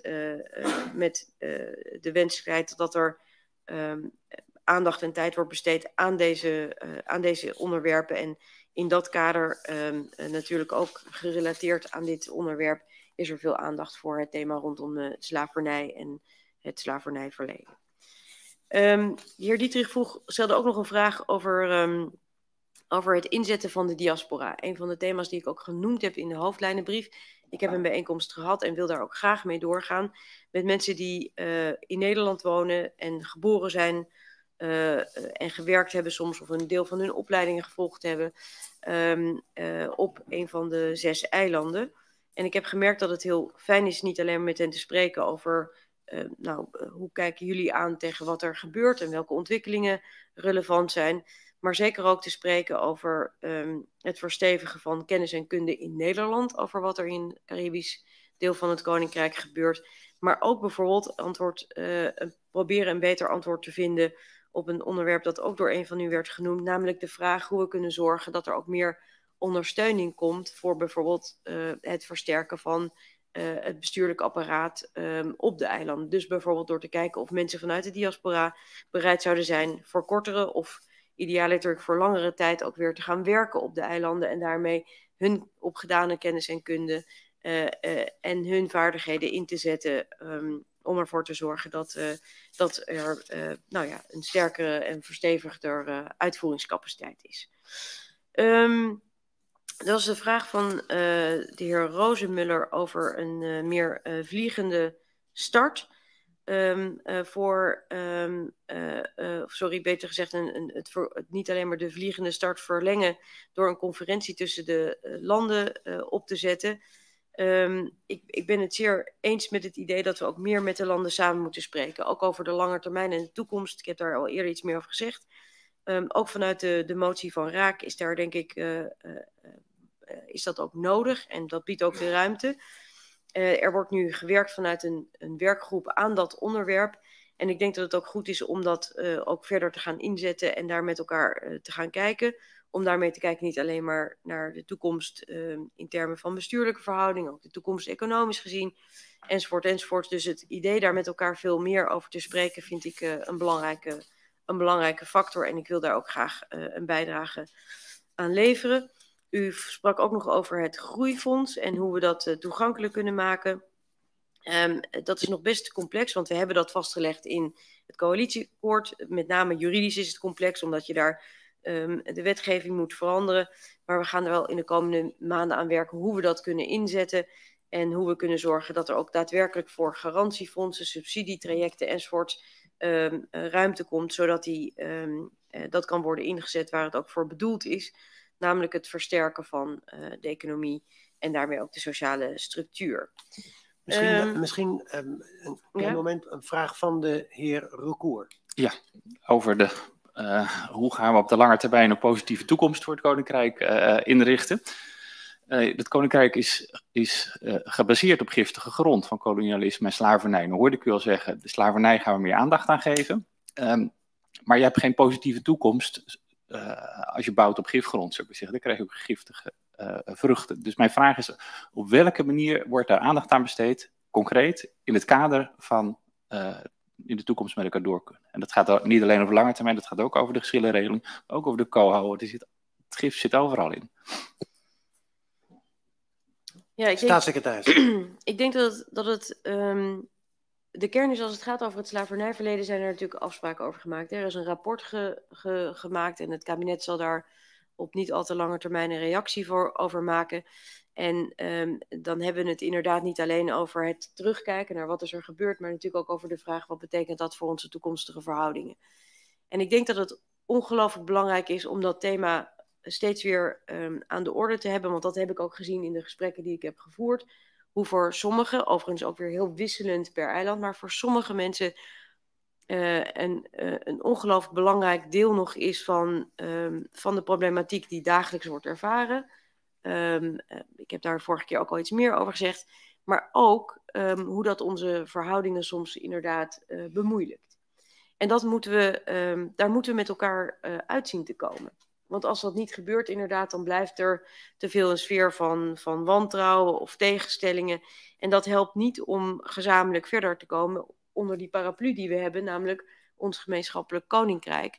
En waarbij het van belang is, wat mij betreft in ieder geval, om ook samen verder te kunnen komen. Dus het heel uitgebreid met elkaar over de pijnpunten praten die er zijn. Of dat nou gaat over pijnpunten uit het verleden of het wat verdere verleden of wat meer pijnpunten die vandaag de dag gevoeld worden. Dat is ongelooflijk belangrijk, want dan pas kunnen we ook met elkaar die proberen weg te nemen. En ik besef me ook dat ik daar wellicht ook fouten in maak, dat ik ook soms dingen zeg waar mensen buikpijn van krijgen of die ze heel erg vervelend vinden. En ik vind het juist zo belangrijk dat we dan ook met elkaar daarover in gesprek blijven. En dat we ook goed kijken naar hoe we ervoor kunnen zorgen dat datgene van, we kunnen niet wegnemen wat er in het verleden gebeurd is, maar we kunnen wel heel goed kijken naar de vraag, hoe verhouden we ons daartoe en hoe zorgen we ervoor dat we een mooie toekomst maken, waarbij iedereen zich ook heel goed voelt en ook daar een bijdrage aan kan en wil leveren. Dan vraag ik even in mijn hoedanigheid als voorzitter, kijkend naar de klok, 2 blokken, 1 blok landen, 1 blok Caribisch Nederland. Naar mijn beste weten bent u nog bij blok 1. Ja. Even kijken of we in ieder geval, ik vraag de leden eigenlijk nu even maar vooralsnog af te zien van verdiepende vragen en in ieder geval de staatssecretaris de gelegenheid te geven alle of zoveel mogelijk vragen te beantwoorden, waarvan natuurlijk al een flink deel beantwoord is. Ja, ik denk dat ik over kan naar het blok wat gaat over Caribisch Nederland. En dan hoop ik dat we daarmee een eind kunnen komen in het beantwoorden van alle vragen. Misschien te beginnen bij Caribisch Nederland over het thema van de armoede. Hoewel ik mij goed besef dat datzelfde thema natuurlijk ook bij de landen speelt. Maar onze verhoudingen zijn daar natuurlijk toch anders. Wat ongelooflijk belangrijk is, de vraag werd gesteld onder andere door de SGP, is van, kunnen we nou nog iets meer doen aan het stimuleren van werkgevers om dit probleem aan te pakken? Maar misschien moet ik iets meer in de breedte hierover zeggen. De kern is dat er een akkoord is gesloten om te zorgen dat we toewerken naar het bereiken van het sociaal minimum voor iedereen. En met de middelen die in het coalitieakkoord daarvoor zijn vrijgemaakt, zijn we, en dan zeg ik ook heel nadrukkelijk we, want dat wordt natuurlijk ook vooral getrokken vanuit het ministerie van Sociale Zaken door collega Schouten, die zich bezighoudt ook met armoedeproblematiek, gekeken naar hoe we die stappen kunnen zetten. En de kern is dat daarbij eigenlijk 2 routes worden gevolgd. Aan de ene kant kijken hoe we kunnen toewerken naar het sociaal minimum zoals dat is vastgesteld. En ons oogmerk is ook dat te bereiken voor het einde van deze kabinetsperiode.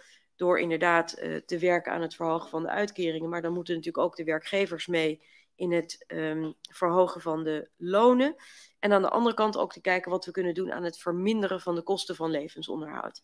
En dan gaat het over inderdaad telecommunicatie, daar hadden we het net al over energie, over eventuele andere aspecten die de kosten van levensonderhoud heel hoog maken. En gezamenlijk hopen we daar in het kader van de voorjaarsnota iets meer over te kunnen zeggen, omdat we heel graag de middelen die ter beschikking worden gesteld ook willen inzetten voor het bestrijden van armoede op de eilanden van Caribisch Nederland. En dat uiteraard samen doen met de bestuurscolleges van de 3 eilanden. En daarmee ook hopelijk zo ver mogelijk kunnen komen om dat armoedeprobleem ook op te vangen. Daar zijn overigens ook nog weer langetermijn vraagstukken, want het sociaal minimum moet worden herijkt. Er moet opnieuw worden gekeken of het voldoende is. En ook daar gaan we gezamenlijk, en dat is dan in dit geval collega minister Schouten en ikzelf aan het werk om daar stappen te zetten. Dat dit een ongelooflijk nijpend probleem is mij meer dan duidelijk en is ook minister Schouten heel erg duidelijk. We willen daar ook stappen gaan zetten in de komende tijd. Hopen we dus daar op korte termijn op terug te komen. Er was ook een vraag vanuit de SGP over de hulp die door instellingen kan worden gedaan. Bijvoorbeeld vanuit scholen of vanuit kerken om armoede te bestrijden. Ik heb gemerkt dat er eigenlijk vanuit veel maatschappelijke organisaties op de 3 eilanden wordt gewerkt aan het helpen armoede te bestrijden. Of dat nou gaat in het zorgen dat mensen hun nood gelenigd wordt in de pandemie, maar ook daarna. Hoe er wordt gekeken naar het zorgen dat voorzieningen worden verbeterd. En ik ben ook heel erg bereid, en dat wil ik ook graag doen, overigens ook op de landen, om steeds in contact te blijven met het maatschappelijk middenveld in brede zin, om te kijken wat er gedaan kan worden om het leven van mensen te verbeteren en om armoede te bestrijden. En scholen spelen daar ook een rol in, kinderopvang speelt daar ook een rol in. Scholen bijvoorbeeld ook door maaltijden ter beschikking te stellen. Nou goed, om daar nog in de komende tijd ook echt aandacht aan te blijven besteden. Uw vraag was, dat was de vraag van de SP over armoede en in welke mate we ook echt de doorzettingsmacht hebben om het aan te pakken. Nou, het is natuurlijk ook een kwestie van de komende tijd echt goede stappen zetten, omdat het van belang is. Nogmaals, er is gelukkig zijn middelen ter beschikking. Of die voldoende zijn, dat zullen we moeten zien. Hè. Daar moeten we dus ook, maar we gaan wel beginnen. Zowel dus aan de inkomstenkant als aan de kostenkant werk te doen. En hopen ook zo snel mogelijk daar verder te kunnen stappen zetten.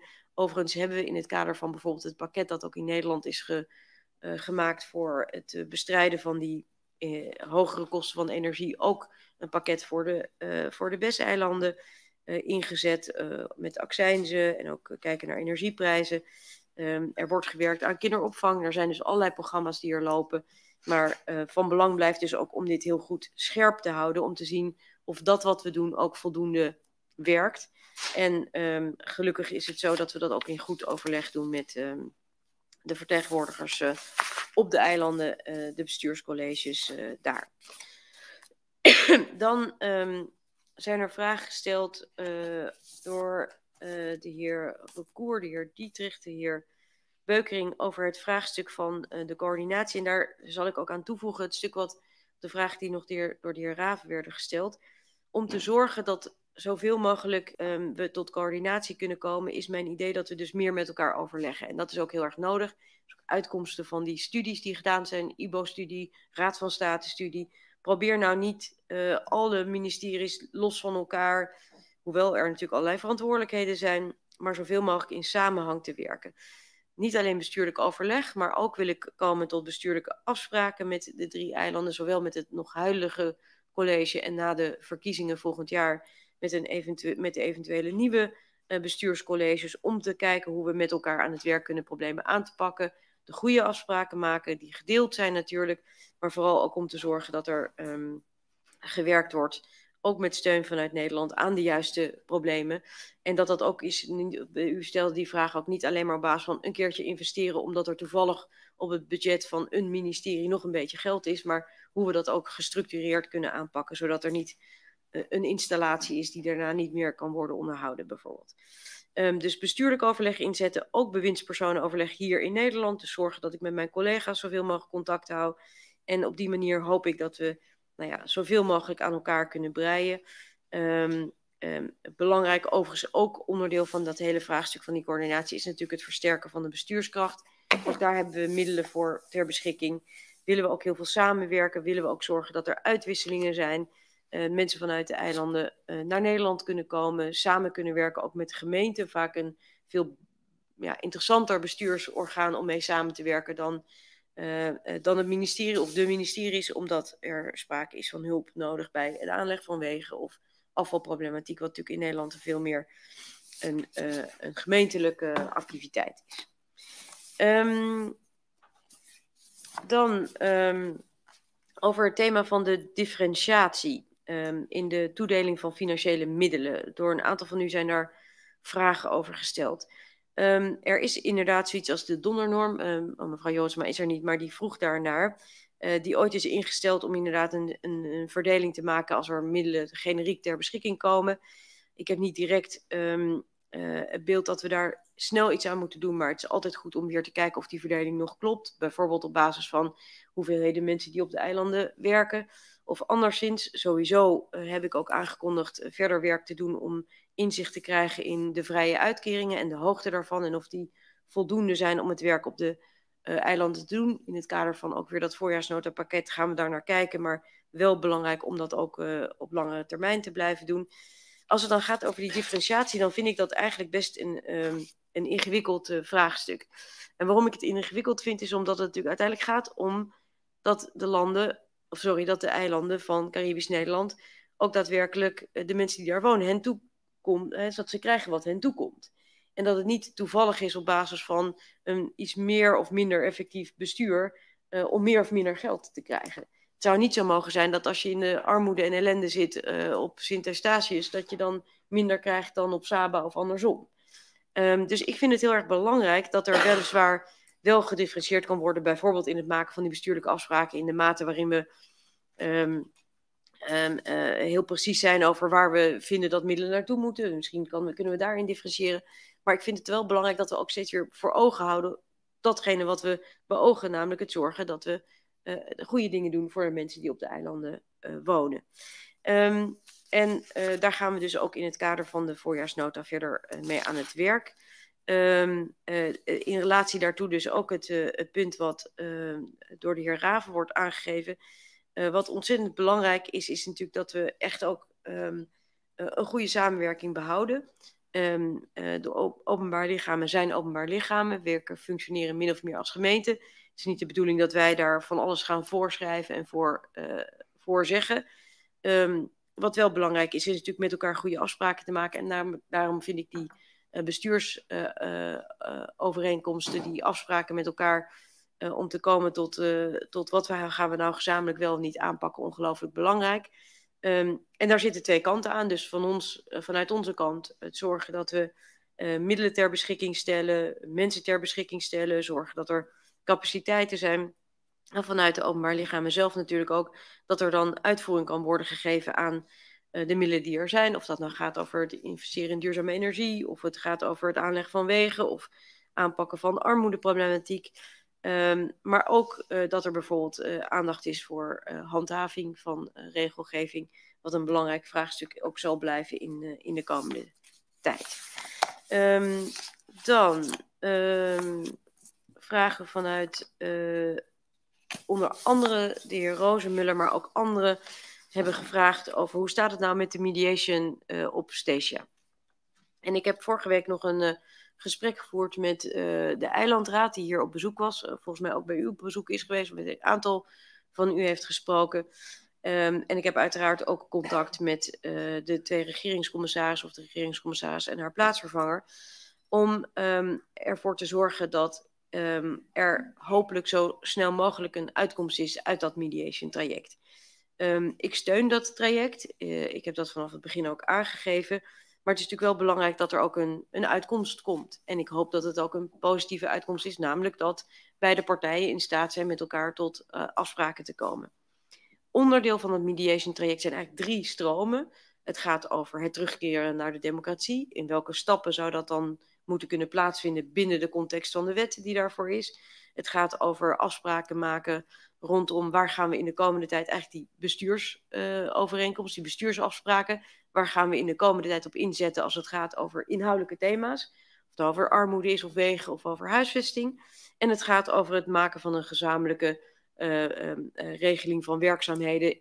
Hoe gaan we tussen de eilandraad en de regeringscommissaris, hoe werken we met elkaar samen? Nou, op die 3 trajecten, begrijp ik, is er voortgang, maar de partijen hebben elkaar nog niet gevonden.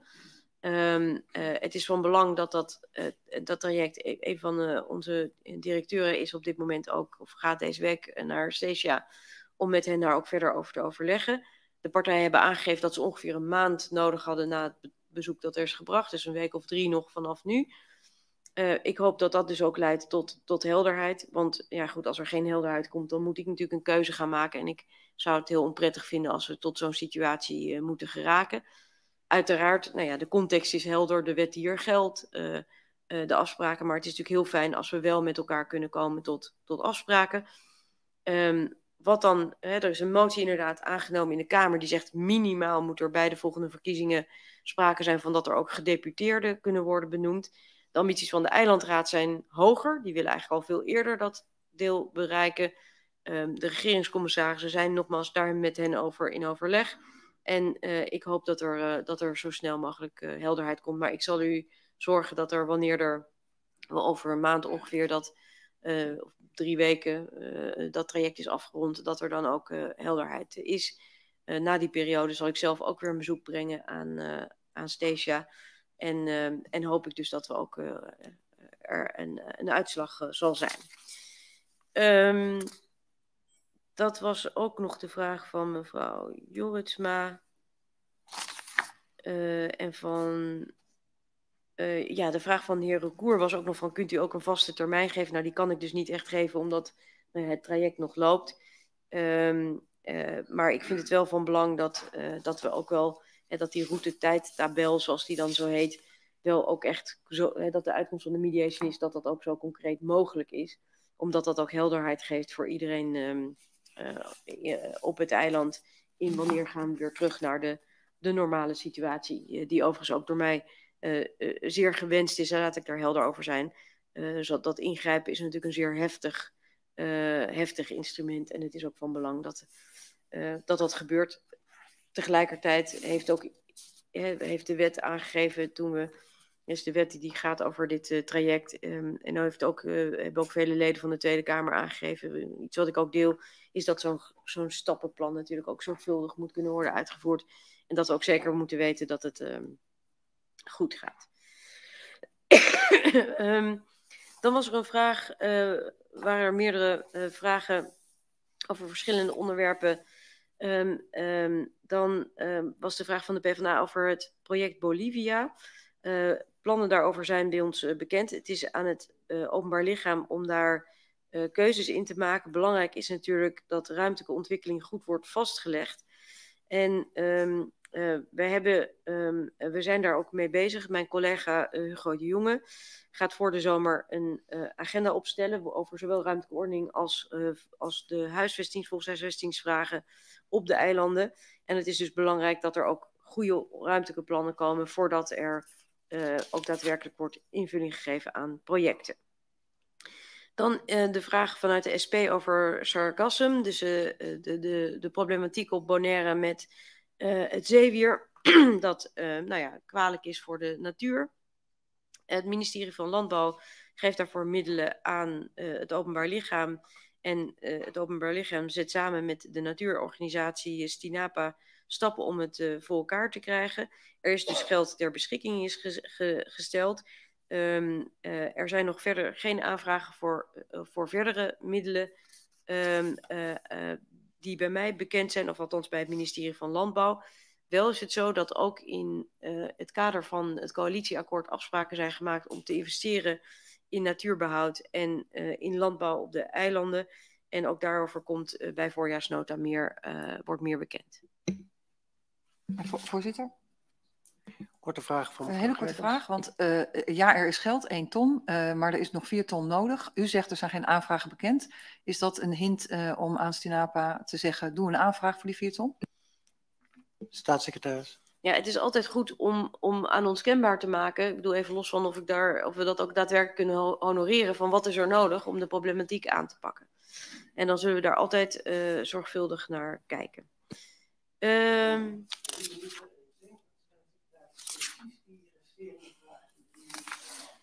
Dat denk ik ook. Vraagstuk van de ChristenUnie over landbouw. Het idee is dat er vanuit inderdaad het ministerie van LNV wordt gewerkt aan landbouwprojecten. Met name ook vanuit dat perspectief van het zorgen dat dat landbouwproducten beschikbaar komen tegen veel betere prijzen dan er nu zijn, omdat alles wordt geïmporteerd. U heeft met de commissie ook dat hydroponics project bezocht op Saba, heb ik gezien. Maar er wordt veel grondiger gewerkt samen met het ministerie van Landbouw aan een visie voor Caribisch Nederland.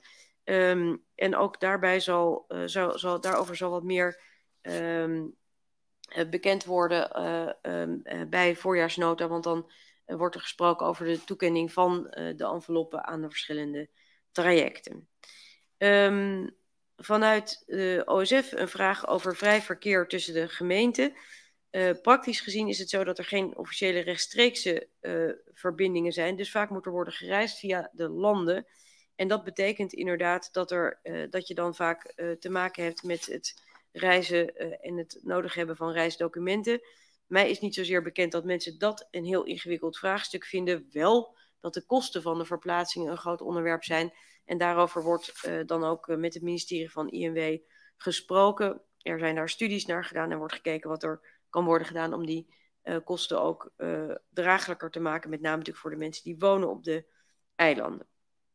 Dan was er nog de vraag van 50PLUS over gepensioneerden die gekort zijn op hun AOV vanwege het feit dat zij een deel van hun opleiding hebben gevolgd in landen die nu als buitenland worden aangemerkt, maar toen onderdeel waren van de Nederlandse Antillen. Je bouwt AOV inderdaad op in het land waar je werkt en dat kan een rol spelen bij dus de AOV en eventuele kortingen die er zijn. Er is wel in de onderstand een vangnet voor deze toeslag, begrijp ik. Waardoor iedere gepensioneerde woonachtig in Caribisch Nederland minimaal het wettelijk loon krijgt. Over studieperiodes en de gevolgen daarvan zal het ministerie van Sociale Zaken u verder informeren. Dus er komt wat meer informatie over die specifieke vraag die u gesteld heeft en het inzicht dat we daarin zouden willen geven. Dan ben ik volgens mij door de belangrijkste vragen heen. Nou, ik heb het idee dat u zichzelf onderschat als het gaat om de belangrijkste vragen. Ik denk dat u door alle vragen heen bent. En dat mag u beschouwen als een compliment. Nog één vraag dan van de heer De Vries, want we hebben nog 1 minuut. Dus dat is een... Ja, ik was nog even benieuwd naar het tempo en de prioriteiten. Dat had ik nog niet vernomen. Ja, dat was het punt van De Vries. Nou, misschien een hele korte reactie, staatssecretaris. Nou ja, ik denk dat het... Daar speelt weer het onderscheid tussen heeft u het over Caribisch Nederland specifiek of over de landen of allebei? Allebei misschien. Nou, misschien even beginnen met Caribisch Nederland. Het tempo zal daar wat ons betreft heel erg worden vastgelegd in de afspraken die we maken bestuurlijk met de colleges van de gedeputeerden op de eilanden. Want dat bepaalt wat gaan we doen, in welk tempo gaan we het doen en hoe kunnen we daar ook zorgen dat daarvoor voldoende middelen zijn om dat voor elkaar te krijgen. Niet alleen financieel, maar ook in uitvoeringskracht. Dat gaan we dus dit voorjaar doen door afspraken te maken voor nog de lopende periode van de colleges. En voor wat betreft de nieuwe colleges, of misschien blijven dezelfde mensen zitten, maar de periode na de verkiezingen gaan we dat uitwerken. Dus dat is 1 ding. Dat daarbij wat mij betreft een aantal grote prioriteiten zijn, heb ik in mijn hoofdlijnenbrief ook aangegeven. Met de armoede denk ik met stip op 1, maar ook het aanpakken van de economische ontwikkeling, duurzaamheid, allerlei thema's die huisvesting die daarbij spelen. Tweede is, als het gaat over de landen, dan is dat natuurlijk vooral ook iets wat door hen moet worden ingevuld. Maar ik wil wel, en dat heeft iets te maken met die lange termijn ontwikkeling waar ik het eerder over had, met hen kijken hoe we kunnen komen tot ook een wat meer lange termijn ontwikkelplannen en niet alleen de afspraken maken over het realiseren van de hervormingen. Het tempo dat daarin zit zal ook weer per land verschillend zijn. Maar ik hoop vooral dat we dat kunnen doen, omdat ik denk dat het ook daar heel nodig is om met elkaar te bezien hoe we situaties van achterstanden, of het nou gaat over armoede of problematiek in het onderwijs, zoveel mogelijk kunnen oppakken. Dank u hartelijk. Daarmee zijn we gekomen aan het eind van dit mondeling overleg. Ik denk dat het minste wat we kunnen zeggen is dat u 100 dagen na de beëdiging buitengewoon goed bent ingevoerd in dit complexe dossier. Veel dank voor de beantwoording van alle vragen van de leden. Dit gesprek wordt natuurlijk op andere terreinen ook nog weer voortgezet. We hebben het IPCO en het verslag daarvan komt ook weer in uw richting en dan krijgt dat ook weer zo zijn vervolg. Het is iets over 11:30. De vergadering is gesloten.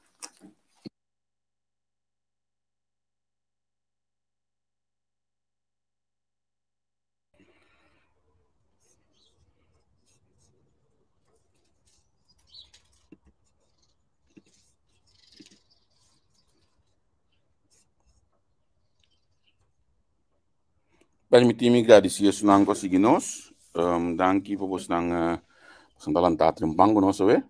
No sa sa sagir jam pampos e dia da pouco druk. que mendi se te pone com nossa opta para usar hora de main tá aqui pessoa que só cabe de lanta hora aqui mas claro vou walk back então a mim com sacabo hora vou walk back mande para rende mande copia mande para rende então assim nem não tem para mim então botar hanya com opinião não tá hora formar relacionar com a situação aqui tá muito mais forte muito mais na seu lugar relacionar com ter vai bem entre outros de corro, por exemplo, outro ponto na agenda que pode tratar a relacionar com diferentes visitas de tanto esta Câmara como staatssecretários mesmo na diferentes islas. Tem rapport que eu aqui, não te acordo como publiquei acaba, mas se não te caso lo publiquei, tem conta que me publicando nang ding grupo de documento nang pabonolubida, me te pone na inang então assim nem vou puak nang back. Eu diba página aqui of grupo aqui. O walk na back, betul bija membro do grupo. Anto tiki nós te queda crescer o grupo aqui também. Modo que nós tem espaço de nosso page de entrevista com para hasi outro coisa. Isso não danke que você assistir o programa, me espero você desfrutar. Isso não que tava talantar feito tempang. Na minha walk na urata assim de maneira Leo, Angel, Carolina, Nina Bejita, quem mais tem feito um ponto conosco. Senhora Luz também dá para ter feito um ponto conosco. Danke você dá para ter. Então não lubida. Tem coisa que mas dia mino a heilu mas ali baje mino bisa mas ali baje. Outro semana de já ministra até trabalhos. Tem que o conta se ga banana no lubida eu você donação para nós distrai top media modo que nós conseguir assim e tipo de costa aqui para você. Esta costa sem, esta costa tempo, esta costa tudo coisa. Então tá abo de sungo nos que para ajudar nós sostener e desenvolver aqui. Danke. Vamos visitar mais a noite. Setor de Holanda, honor de Corsau, a melhorei junto com Quentin Patrick, ex-membro de Double Trouble, antes nos turta, quando nós estava de young. Então, teve papi ave, diva algum dolor realmente que tinha seu coração. Ivan, saludo a você, contento que você também junto conosco. Den ainda aqui, se você não Corsau, tá mais do que eu na Corsau ainda. A mim tem curar aqui, se não que me botar me já me tá se coisa aqui. Mita sienda den tempo base den curar of den garage. Ta base de uma posição mas chega, me se saca stoel não pone fo, me se pronto de chegar um tiki, que mendi PC bom também me olha aqui den pantalla. Danke na bosnan que siga nós vez mas danke na bosnan que tá confia nós, danke na bosnan que também compartilha o programa aqui. Outro não dá me mide. Danke, tchau.